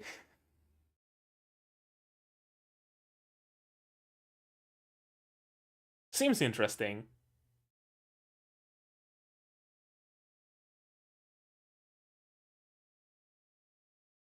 Seems interesting. Fun, if nothing else. And it's anime original, right? So, yeah, anime original. Would you look at that? Format TV, we don't know how many episodes. Curiously enough. Yeah, seems interesting. Next, Sengoku Yoko. Action adventure fantasy. The world is divided into two factions, humans and monsters, called Takawara. Despite being a Katawara, Tama loves humans and vows to protect them from evil, even if it means by fighting her own kind. Her brother Jinka, however, hates humans, despite mostly being one. The siblings are joined by a cowardly swordsman named Shinsuke, who wants to learn how to become strong. When the group uncovers a plot to experiment on humans and transform them into monsters, they vow to defeat whoever is behind it, even if it means battling an entire army of warriors. Studio White Fox. And action adventure fantasy. Shonen. No other tags, just shonen. White Fox made ReZero, Goblin Slayer, the movie at least, Arifureta, Goblin Slayer, the first season as well, Steins Gate, Girls Last Tour, ReZero, Steins Gate, Gochi Usa. Yeah, plenty of good anime. This is by the mangaka of Spirit Circle and Lucifer and the Biscuit Hammer. You mean Sengoku Yoko? Might be. Let's see the trailer.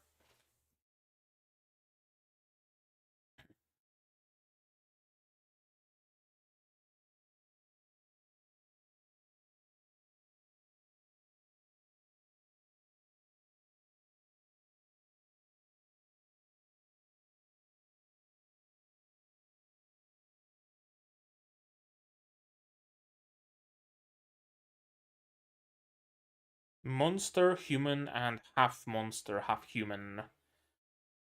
Trying to uncovering a conspiracy about experimenting on humans. Interesting.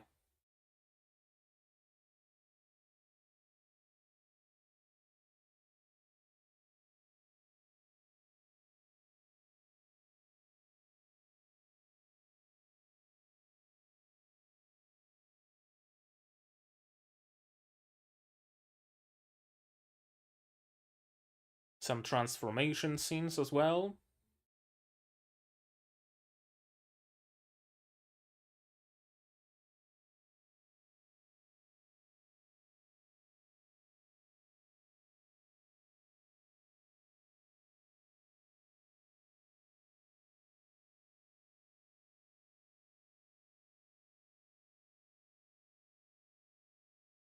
Hmm. Okay, sure. Again, seems interesting. And the amount of slots is is dwindling. We're gonna have a lot to get rid of. Isekai de Mofu Mofu Nade Nade Surutama ni Gan Bate Mas. Adventure fantasy slice of life, dead of overwork at age 27.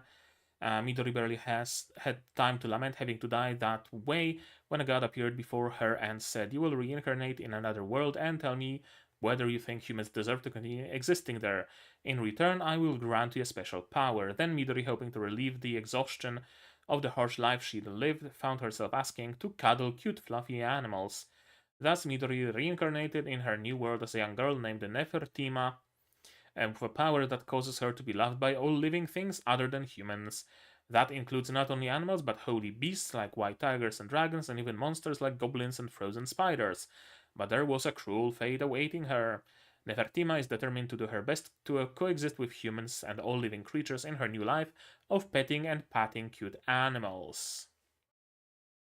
Hmm, okay. It aired the day before yesterday, it seems. Looks very slice of life. It's probably gonna be a skip. Adventure fantasy slice of life. Isekai animals female protagonist. Shoujo.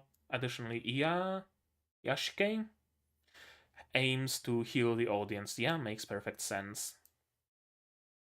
Studio EMT squared.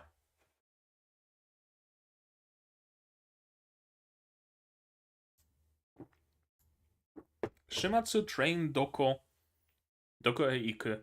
This seems interesting. Actually, what is that? No description. No nothing. 2024, we don't know when. Where does the Doomsday Train go? Actually, I'm interested in this one. I'm interested in the Doomsday Train.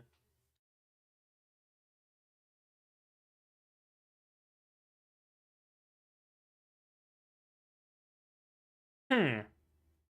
Is this Snowpiercer?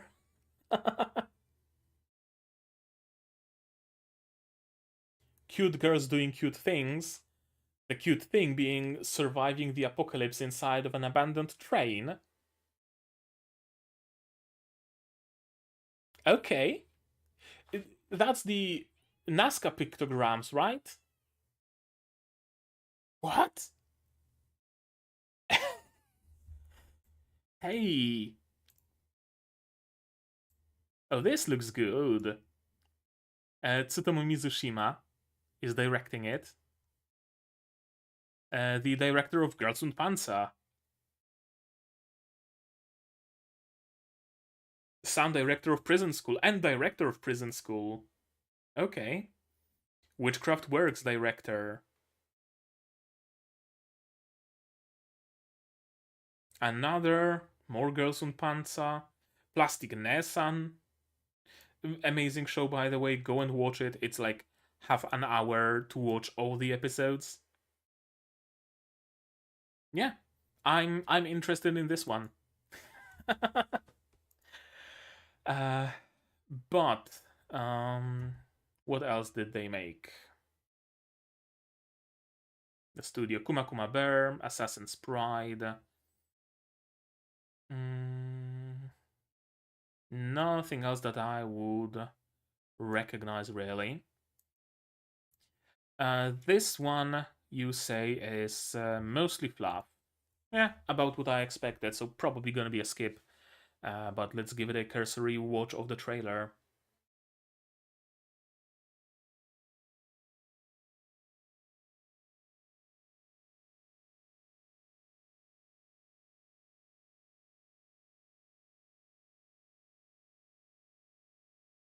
Oh, classic Isekai City.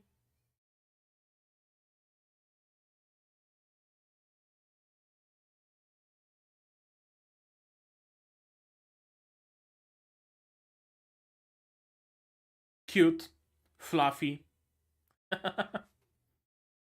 She's a Disney princess.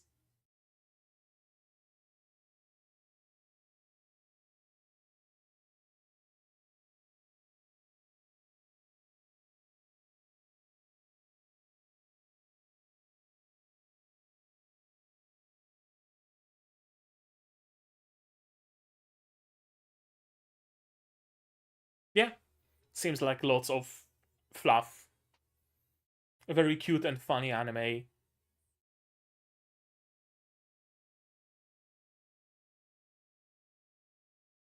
And a prince, of course.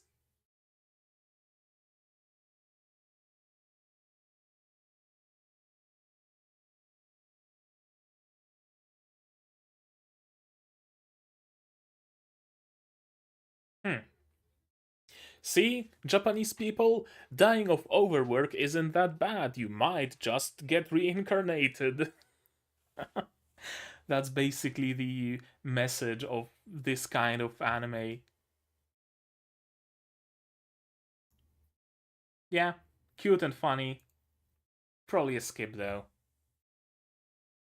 Uh, what do we have next? Himesama Gomon no Jikan des. The princess who's been held captive by the Demon Lord army is scheduled to be executed by the Demon Lord's relentless torture. This one's a lot of fun. Highly recommended. I've read the manga. It's good. Go and watch it if you're looking for just a pure funny comedy. Uh, Probably not the greatest material for the channel though. Studio Pine Jam, who also made Kubo-san, Do It Yourself, Kageki Shoujo Gleipnir, oddly enough, Gamers, and not much more. Comedy fantasy, food, cute girls doing cute things, demons, episodic female protagonist, monster girl, slapstick, EHK, surreal comedy, absolutely all of that fits perfectly. We don't know the runtime. I wouldn't be no, we know it's a TV, not short. It wouldn't surprise me if this was like 5-minute episodes. Yeah, it's time for Torture Princess.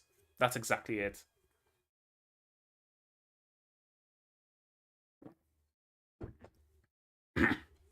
The manga is good. It's a lot of fun. Just to be clear, there is absolutely nothing more to it than comedy. There is no story, there is no plot, none of that. It's just pure episodic comedy. Torture of the week kind of show.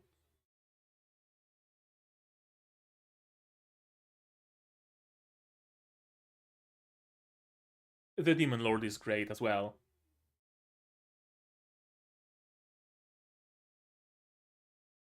And her.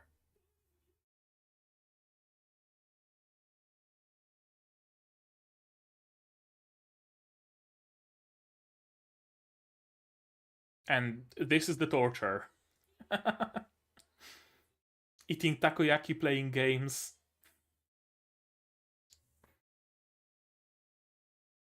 Is it a sleepy princess in a demon castle type story? Kinda sorta. Kinda sorta. Yeah. Except I would argue that it has even less like story to it, and it's even more episodic.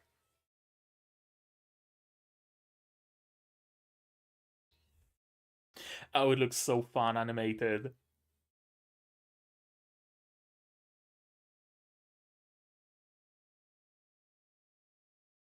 Yeah, it's good. I highly recommend it. Not a material for the channel, but if you're looking for just a fun show to watch after you're back home from work, this is the show. Absolutely. Shaman King, another one. Sasaki to Pichan, Sasaki and Peeps. Comedy fantasy Mahou Shoujo, another Mahou Shoujo show. Sasaki is a middle-aged office worker living in Japan. Feeling drained by the vapid corporate world, he heads to the pet shop in search of a new companion.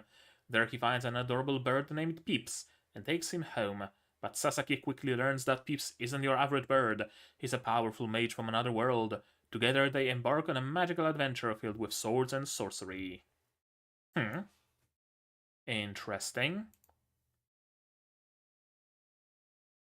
First episode is an hour long too. Damn. Aoyuki as P-chan. Okay, it just jumped up on my priority list. Let's see. Studio Silverlink. They already making something this season. Oh, they're making plenty this season. The Gal anime and some other ones. Ragna Crimson, the last season. Otome game. Yeah, as we've seen.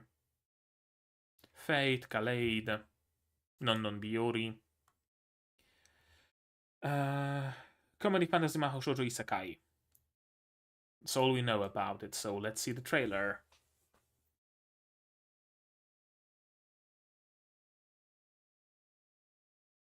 Silverlink lollies? Yeah, kinda. That's Aoyuki. You're trying to tell me that's Aoyuki's voice.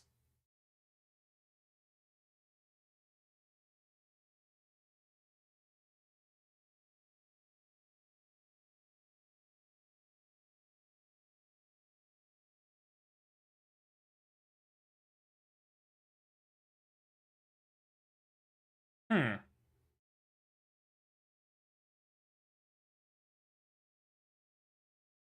No, I don't think it's filters. I don't think there's any filters. I think it's just Aoyuki. Tamako Market Isekai version? Maybe, kinda. Also, it seems like he can freely jump between the worlds. That's interesting. That's interesting.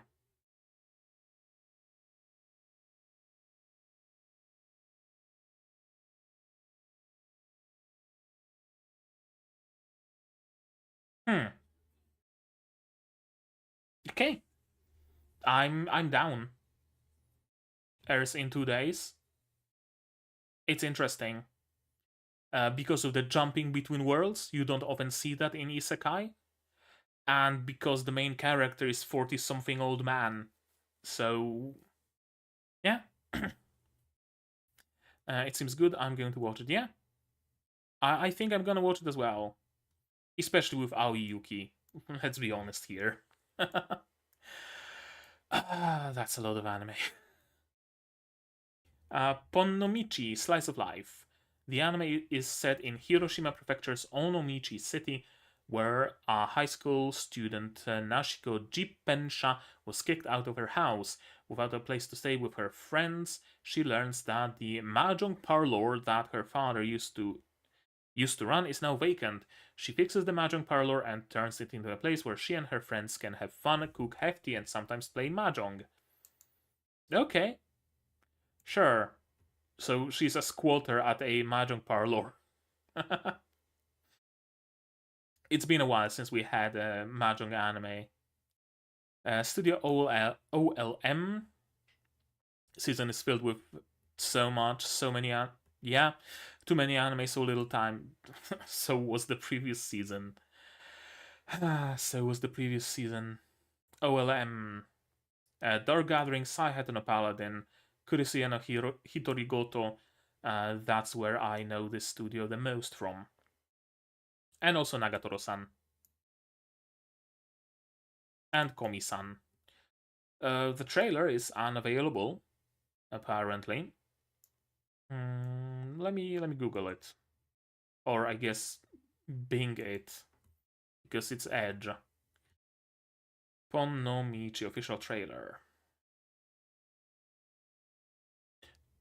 Why is Bing opening YouTube in this tiny little whatever? Bing doing Bing things, I guess.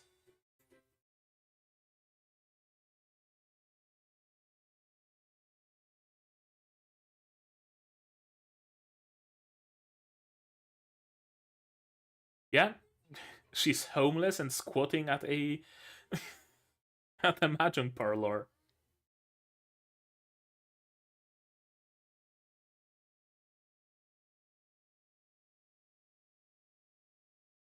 Certainly an interesting plot, isn't it?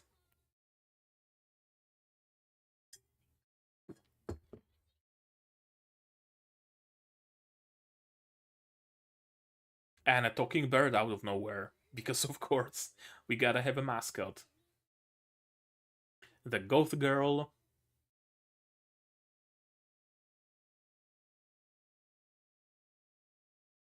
And they're playing mahjong.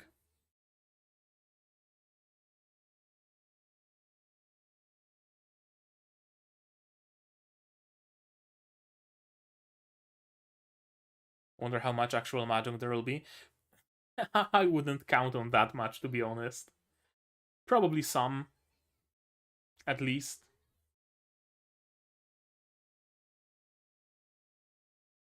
Mm, mm. There we go. Ponnomichi. Probably a skip. Probably a skip.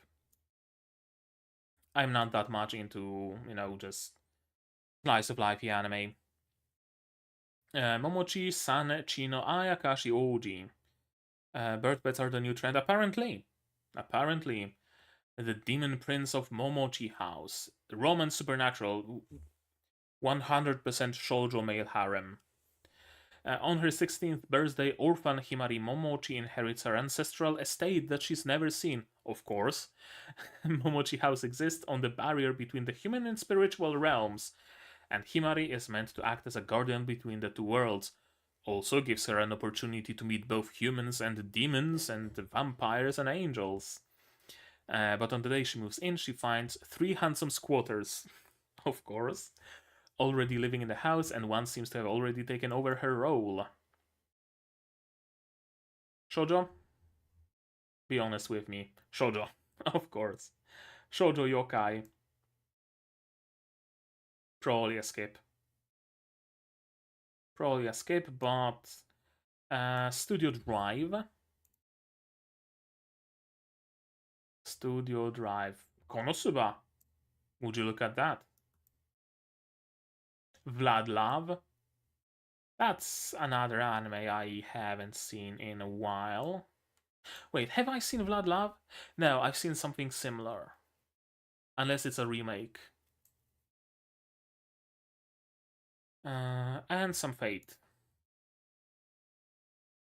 And the trailer. Why not? We're watching all the trailers, so might as well. This is so shoujo it hurts. Oh, absolutely. Absolutely. Here's the gentle one, here's the intense one, and here's the romantic one. Probably.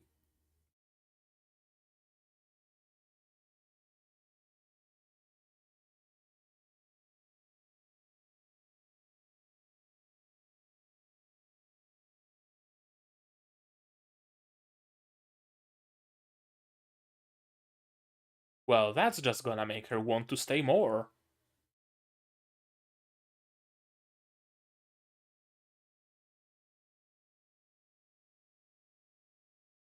Another love interest. Damn.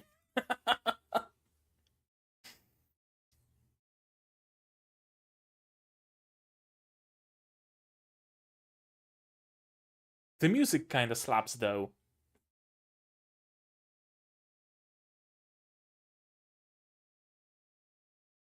Beauty and the Beast. How, of course, his form isn't actually beastly. Of course, he becomes even hotter. uh,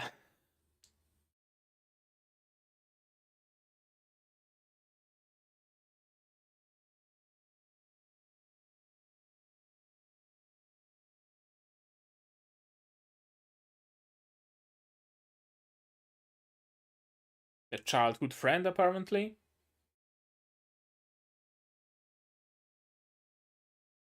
Okay. Yeah. Way too shoujo for me. Skip. Monsters. Oh, One Piece spin-off? Yeah, One Piece spin-off apparently. Tells the tale of Ryuma, the legendary swordsman that hails from the land of Wano in One Piece. Probably gonna be a skip from me. Kongming, compilation movie. Okay. 5 season of Kingdom.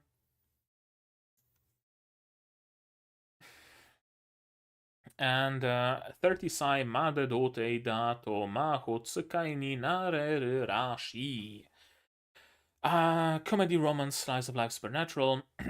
Adachi, a 30-year-old virgin, has developed the power to read people's minds by touching them. After a brush with his very handsome colleague, Adachi realizes the guy has a raging crush on none other than Adachi himself. I watched the live-action drama of Cherry Magic. It's one of my favorites. I hope this anime adaptation does a great job. Cherry Magic, you mean this one, right? 30 sai made dote to maho yada yada. Okay. Let's see. That's not even yaoi bait. That's just straight yaoi. Comedy, romance, slice of life, supernatural, boys love, male protagonist, superpower, LGBTQ plus themes, primarily adult cast, josei. Not much into josei, so probably gonna be a skip, but let's give it a cursory glance. And also, I'm not much into like pure romances. I'd much rather have, some fighting and stuff like that, some mystery. Cherry Magic, 30 years of virginity can make you a wizard. Apparently it can. Oh, what? Satellite. Helck. There we go. They went from Helck to this, to Cherry Magic. Okay. And before then, Sakugan, Somali, and Symphogear, of course. How could I have forgotten that they are the Symphogear people? Is this the big project they they teased during one of the during the recent concert? Probably not. Trailer. Let's watch it.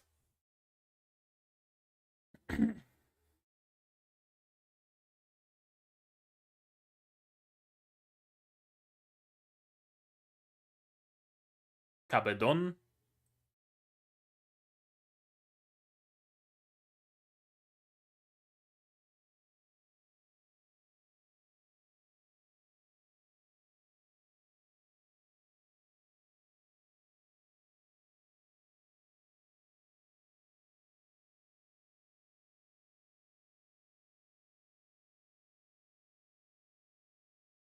Oh, another budding romance perchance?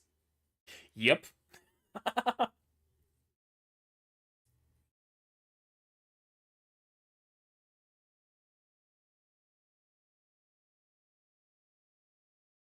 You get out. You're a girl. There's no place for you in this anime.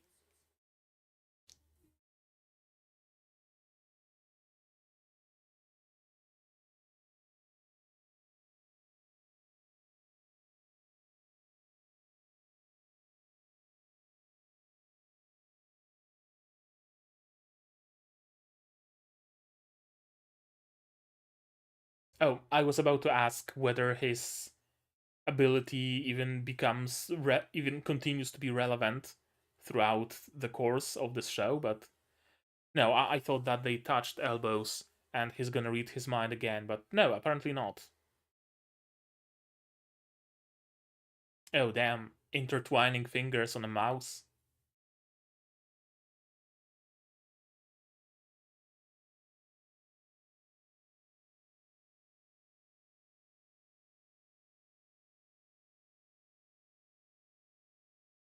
That's a long trailer. From the trailer, I can see it is going to be a perfect adaptation. Hey, that's great! That's great! The source is a manga, right? Yep, it's a manga. Always good to hear of a good adaptation. Again, Josei romance though, so probably a skip for me.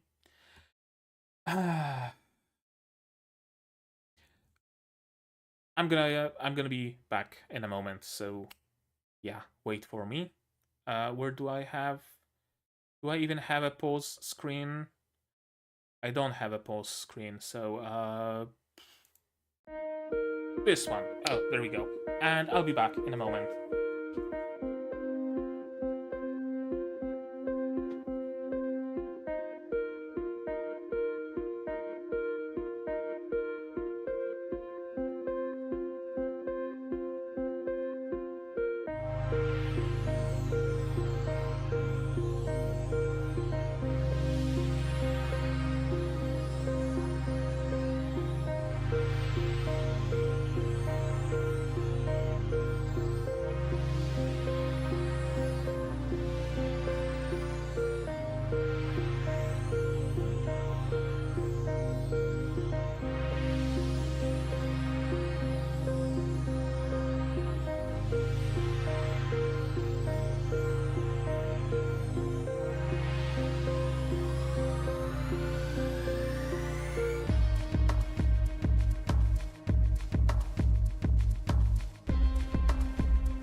And I'm back. There we go. I really need to get myself some sort of a coming back soon or tea break or something like that screen. Uh, Amuroke, spin-off of Yuru Yuri featuring Sakurako and her sisters. That has the potential to be really cute. 2 episodes, 40 minutes each. Interesting. I don't think I finished Yuru Yuri. Yeah, certainly not all of the sequels and spin-offs and whatnot. So, probably not gonna watch it. Saikyo Tank no Meikyo Koryaku Tai Ryoku 9999 no Rare Skill Mochi Tank Yuusha Party wo Tsuisho Sareru. Oh boy. Those isekai titles, am I right? Action Adventure Fantasy. Rud is a tank of the hero's party and is said to have the highest defense ever in history. The party often does labyrinth raids, but to Rud it means more than just a raid. To cure his beloved sister's illness, he is in search for the wish-granting treasure that might be hidden in those labyrinths. But one day the arrogant hero kicks him from the party after an unsuccessful raid attempt, blaming it on his skills, whose effect he is still unaware of. Without nowhere else to go and nothing to do, he decides to return to his hometown where his sister is waiting. On his way there, he saves a girl who was being attacked by a monster. Unexpectedly, this girl has an extremely rare skill called Appraisal. Thanks to her skill, Rud is able to discover the truth behind his unknown skills, which turn out to be very powerful skills, of course. With a defense of 9999 and powerful skills, thus begins the adventure of the strongest tank, Rud. Interesting premise. Interesting that he's a tank. Less interesting that he apparently has OP skills anyway. um, did you see Minamike in the early 2000s? It's the same thing. I don't think I've seen Minamike. Let me look it up real quick.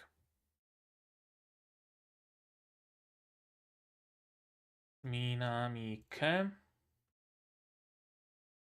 Oh, gotcha. No, haven't seen it. Haven't seen it, but I do recognize it. Or maybe I have seen it. Can't remember, honestly. Yeah, Rud the Tank. Let's see. Studio Polon, first time I hear of it. Action Adventure Fantasy, Magic. Thank you for the additional tank. Tank. Additional tag. The strongest tank's labyrinth raids. A tank with a rare 999 resistance skill got kicked from the hero's party. Well, no wonder I never heard of them because this is their first show. I wonder if they're an offshoot of an existing studio or a wholly new studio. Let's see the trailer.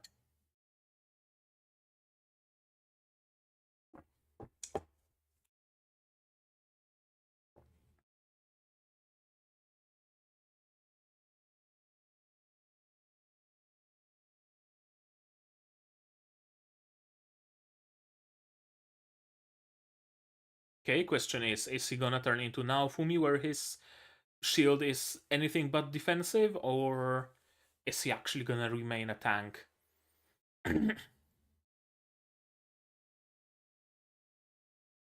That's a lot of waifus, that's for sure. And a Hoga waifu even. And he builds a team of waifus, of course.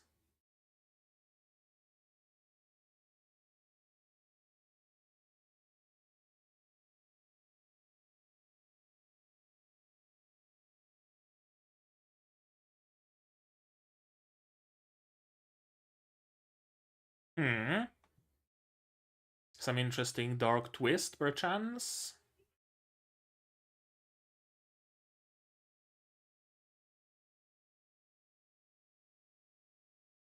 Oh, of course, he has some sort of a holy blast. We can't have him have just the shield, can we?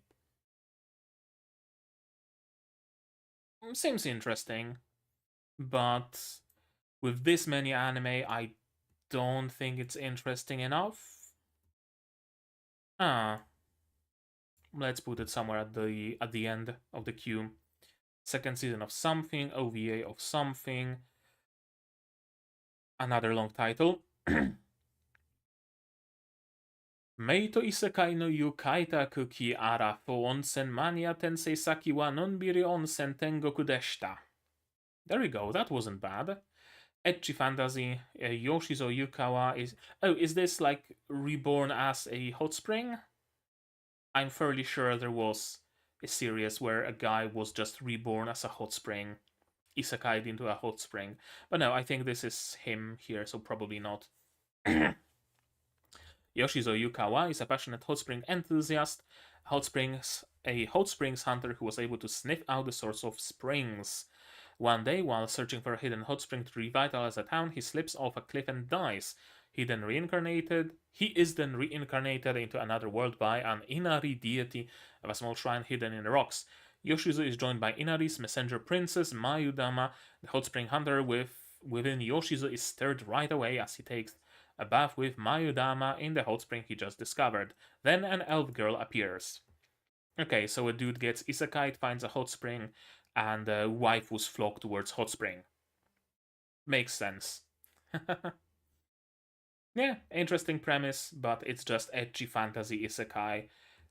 It doesn't really have any, like, discussion to offer. What? What? Ah? Excusez-moi? That's... That's... Mikaneko. They get VTubers to voice the characters. That's Mikaneko, and this is also a VTuber. Kyoko Kuramochi. I think this is a VTuber. Shit. Mikaneko is voicing a character. Okay. No trailer, alas. Studio Blooms and Wolfsbane. Who's she voicing, by the way? Lilium. Whoever that is. Studio Blooms made Jashin-chan Dropkick. Jashin-chan Dropkick X, specifically. And not much more that I would recognize. And Wolfsbane made Isekai One Turn Kill Nesan. Peter Grill to Kenja no Jikan. Yeah, they made a couple. Mikaneko voicing a character. Curious. Probably gonna be a skip, but I might watch it in my spare time, maybe, just to see what even is it. VTuber VAs, yeah, that's a new one. That's absolutely a new one. Especially Mikaneko, seeing her history. Someone decided to hire her. I mean, good for her. 100%. New Gundam Seed movie. Second season of something. Gekkan Moso Kagaku. With no genres, curiously. Delusional monthly magazine. The story takes place in the town of Most City in a certain country. On the second floor of an old building is a publishing company that puts out a periodical called Delusional Monthly Magazine, a science magazine featuring articles about shocking, bizarre events and inexplicable phenomena that make even scientists throw up their hands in defeat. Its staff consists of a beautiful editor-in-chief and her one editor Taro J. Suzuki, who are joined by grade school aged assistant Jiro Tanaka and his dog Saburo. The editorial department is always empty, and Taro, Jiro, and Saburo are usually hanging out in Rock, a coffee shop on the first floor. One day, the scientist Goro Sato visits them for a consultation, and therein lies the beginning of an outlandish news story. Hmm. Curious premise. Curious premise, curious character designs. I don't approve of the V being seiyus. It's like in Latin America, they are putting YouTubers in the dubbing and there are professionals for that. Sure, yeah, I can see there being an issue with that. But as far as Mikaneko goes, I believe she just wants to pursue the VA career in general. I believe she even her what should I call it? What's the agency that Kaisen is under? Vishoujo. Mikaneko's persona under Vishoujo, she left Vishoujo, and as Mikaneko, she joined some specific group of seiyu.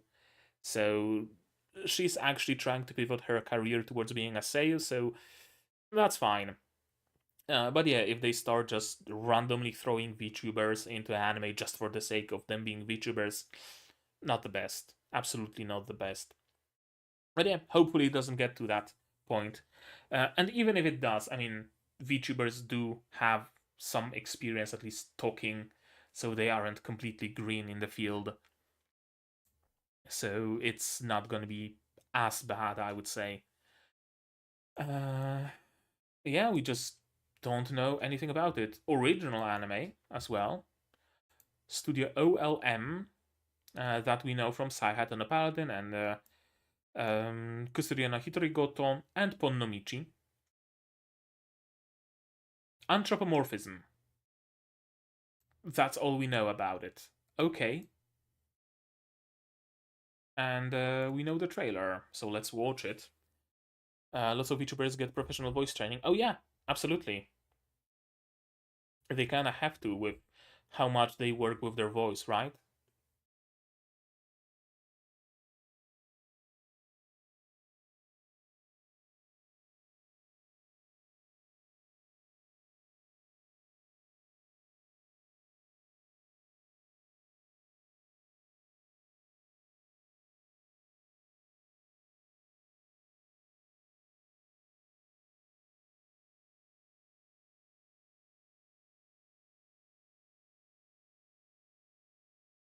Victorian era?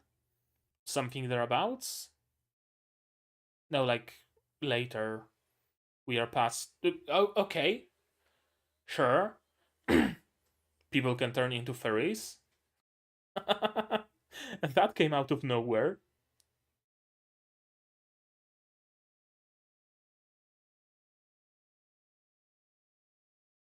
Hmm. Interesting. Certainly giving me the, like, what am I call it? Okay. Uh, what am I call it? What you call the genre of like looking for treasure movies that were so popular on the coat riding on the coattails of Indiana Jones. You know what I mean? There were plenty of movies like that, and it's giving me those vibes. So hey, that's cool. Interesting designs, very bold, certainly. And anime original from Studio OLM. Hmm, seems interesting.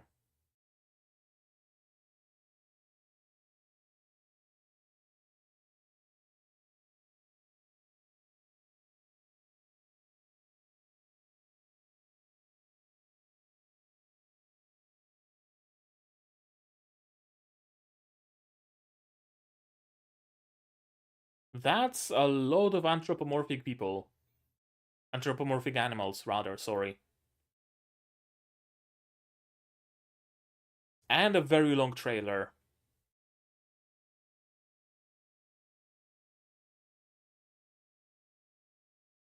Sure. Seems actually interesting. Who's making it? Ichigo Umatani is the original creator, and Chizuru Miyawaki is the director.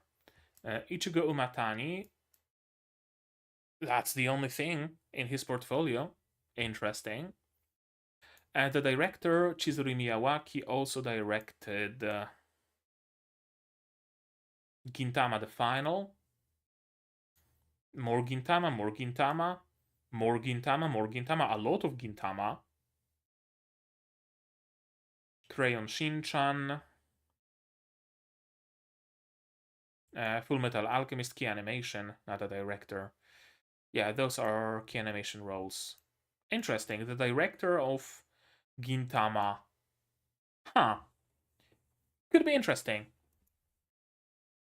Could be interesting.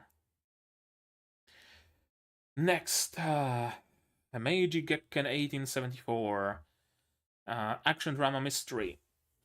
Oh.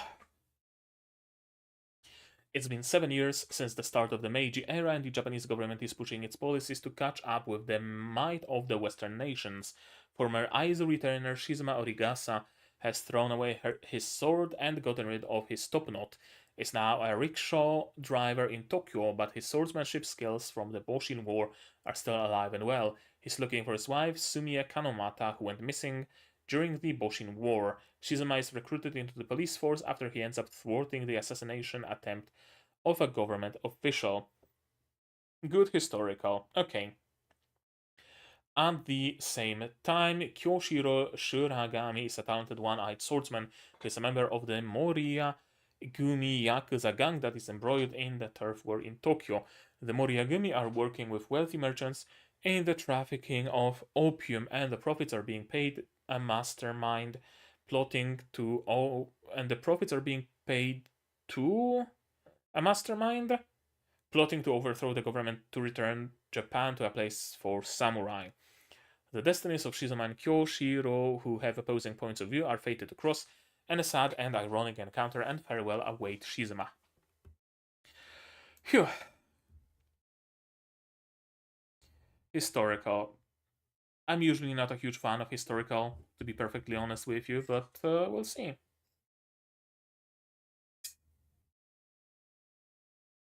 Is it also anime original?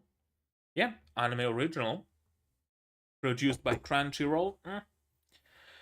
Studio Tsumugi Akita Anime Lab. Who made this and some Tensei Shitara spin-off, apparently. Oh no, it's not Tensei Shitara Slime, it's some different Tensei Shitara, right? I was reincarnated as the seventh prince so I can take my time perfecting my magical ability. Pretty sure I recognize it. Although maybe not. There's been plenty of anime that had a very similar plot, so plenty of manga, sorry, not anime. Action drama mystery, historical swords play, politics, yakuza, police. Let's watch the trailer. Why not?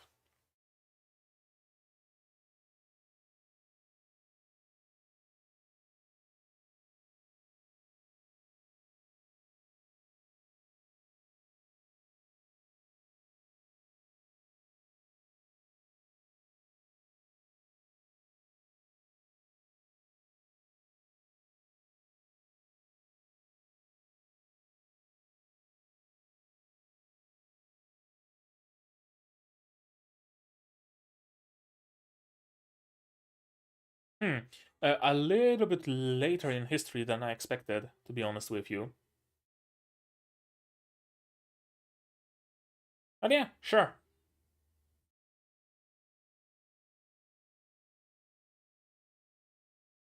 Also, some sort of magic powers, it would seem.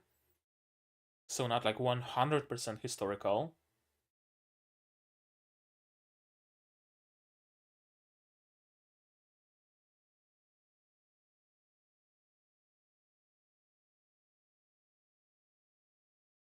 some sort of a clash with Europeans.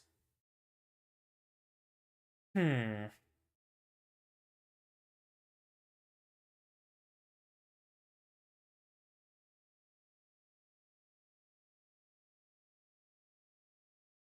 Yeah, there's magic.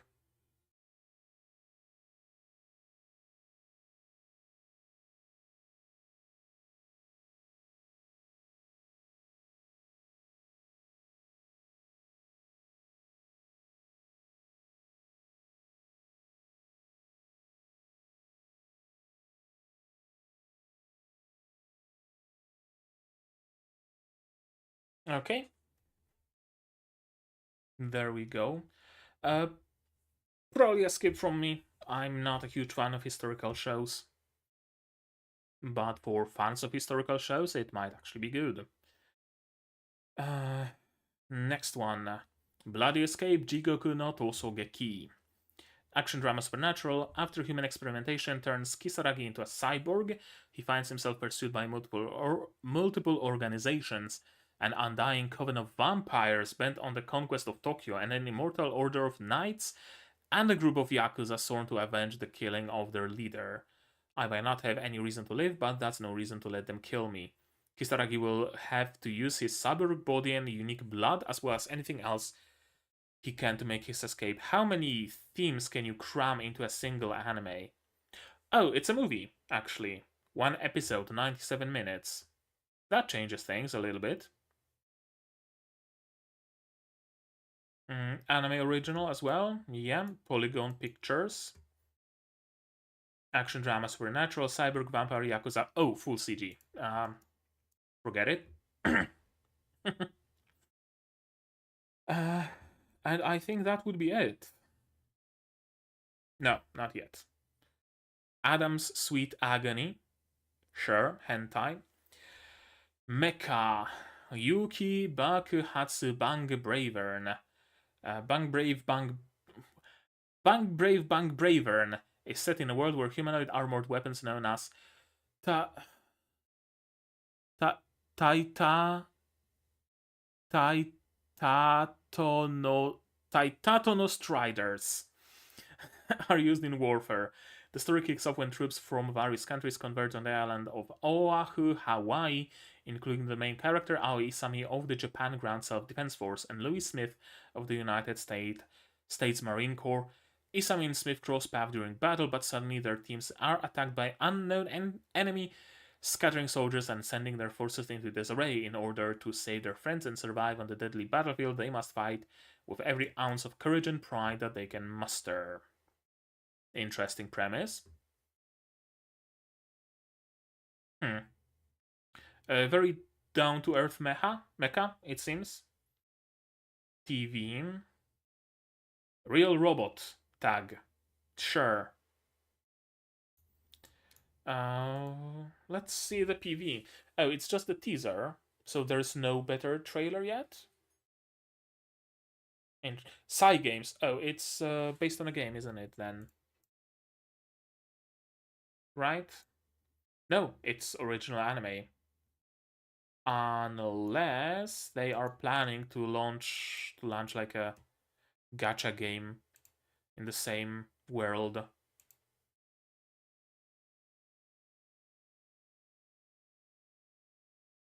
Or maybe not. Psy Games though, really?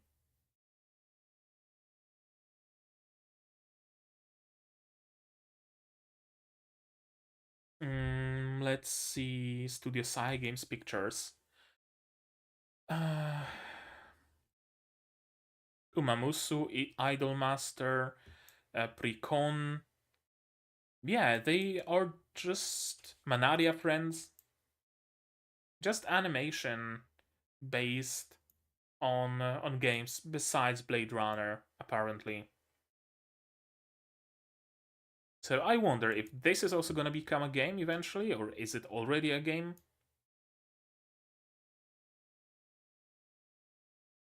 I don't think the trailer will answer any of those questions.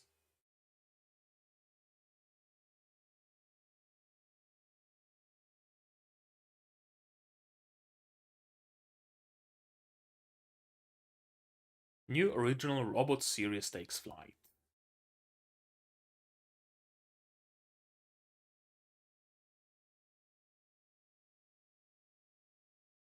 Okay, so we know basically nothing about it. Gotcha. Perhaps a gotcha. I know. We'll see. Probably a skip though.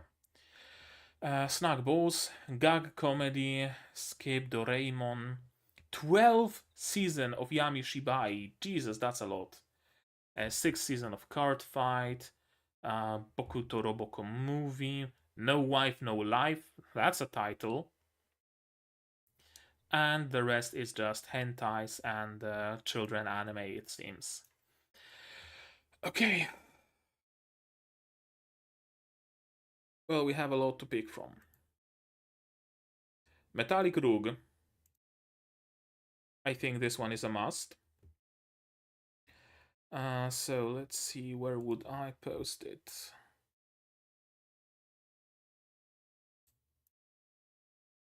Staff room channel?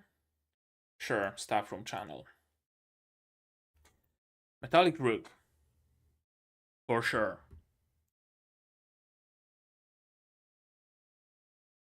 Yeah, let's already add it to favorites. Maho Toyaju. Majo Toyaju. This one also looks great. Dungeon Meshi. This one is a given. So that's gonna be the second one. Next, we have the one with Little Girl and the Slime. We'll see. This one with the 40-year-old salesman going to another world with the bird companion. It entices me somehow. First episode is 60 minutes. Sure. Butchigiri. This one might be interesting. It's also anime original by Mappa. Next we have Sengoku Yoko. Let's put it near the end of the queue. Then we have this one, another anime original by Studio OLM, with the weird publishing company.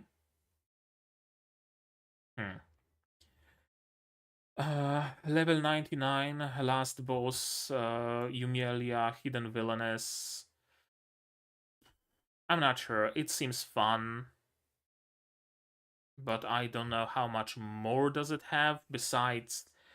How much more does it have to offer besides just, oh, she's strong and people mistake her for the demon lord, and that's the story. I don't know. I heard good things about the Bird Once manga from a friend. Good to know. Then we have, oh right, the instant death skill that he brought over from Japan. This one's interesting. This is, that's the solo leveling.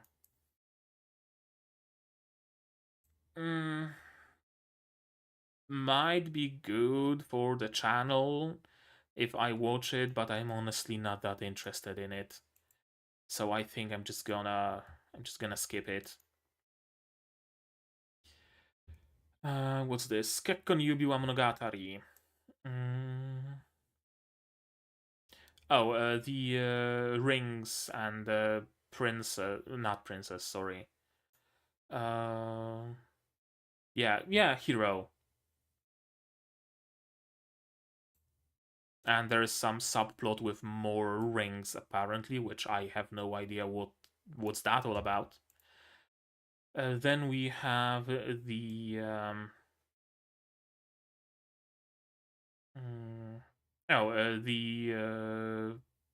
existential evolution one. What's the English name? The Unwanted Undead Adventure. Really good. Probably gonna watch it in my own time, but I'm up to date with the manga, so. This one is also interesting. The one with the tank. And also, I have to remember that Shangri-La is still continuing,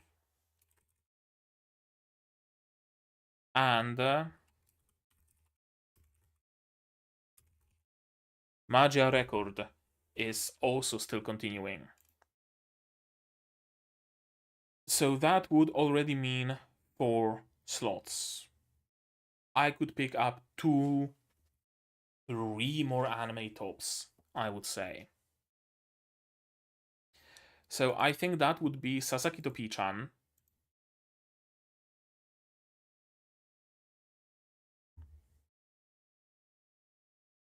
and one more. Which one makes me the most curious? Which one makes me the most interested? Honestly, probably this one. Yeah, The Witch and the Beast.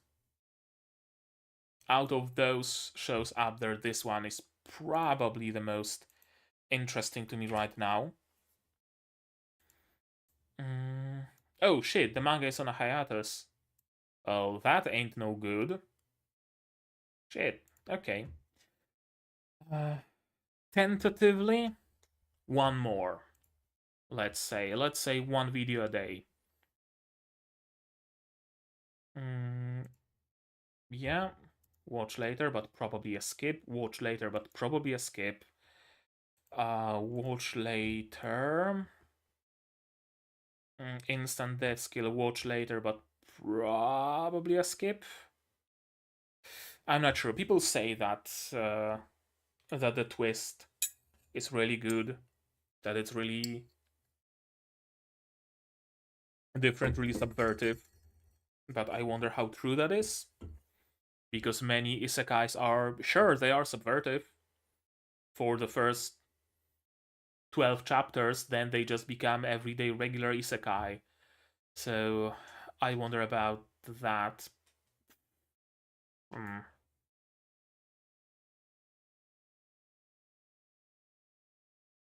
Yeah, let's go further. The villainess. Probably a skip, although it seems fun. Butchigiri. Probably a skip as well. I'm gonna give it like 1 or 2 episodes to prove itself. Yeah, seems fair. This one's interesting. The Ivy one. She gets a slime, and with her care, she will bring the best out of both of them.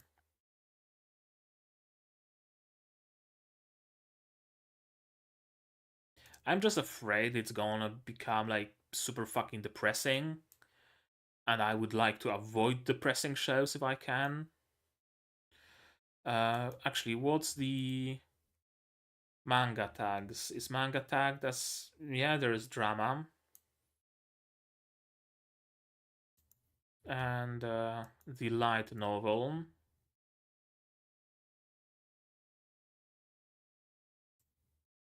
Survival. No mentions of drama here. Hmm. Oh boy, oh boy. Out of those 4 shows,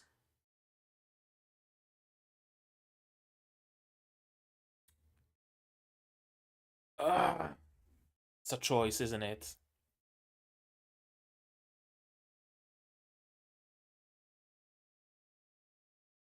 Let's maybe leave this one for one day.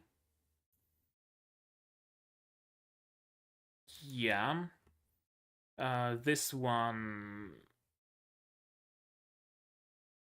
Let's skip tentatively. Now, am I interested more in an anime original by Studio OLM? Or am I more interested in a manga that is in an adaptation of a light novel that's supposedly critically acclaimed?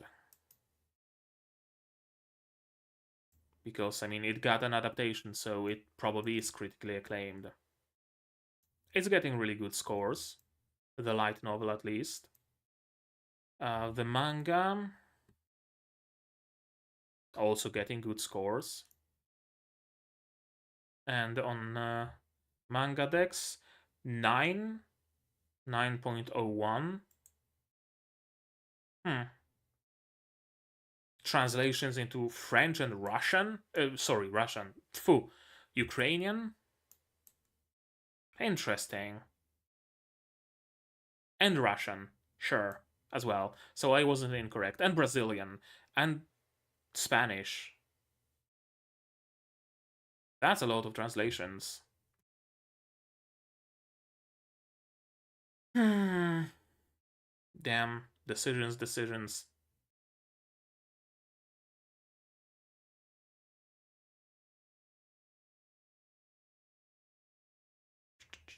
Let's see. 5,000 people are interested in this one. 1,200 in this one. Tentatively, I'm gonna say the Tamer anime. There we go. That's gonna be my lineup. And this, maybe in the future, we'll see. So, to sum up, I'm gonna be watching this season. Oh, you don't see my Discord. Whatever. I'm just gonna say the names. Metallic Rogue, the anime about a android girl who joins forces with another girl, and they need to murder 9 artificial humans, and there's mecha and robots and henshins. Dungeon Meshi, because it's just a good show. It's just a good manga, and it's by Studio Trigger, so I'm kinda gonna have to watch it. The Witch and the Beast, interesting promise, interesting premise, interesting art, interesting action, could be something really cool. And Saijaku Tamer, the one with where a little girl gets thrown out of her house and and needs to scavenge for scraps, and a little slime helps her with that, and she survives. Oh, sorry. And she survives in the wilderness thanks to that. Yeah, that would be about it for the shows that I'm going to be watching. I was hoping this season is not going to be as packed, actually. Let me take a brief look at how many shows there are going to be in the spring. Like, just purely quantity-wise. Fewer. It seems like the spring will have fewer shows. And some like third season, second season. So maybe in the spring season I'm gonna have another non-seasonal slot. That would be ideal. Yeah, I think that's gonna be it for this stream. Yeah, sure, okay. How long has it been? Almost 3 hours. Yeah, that's absolutely gonna be enough.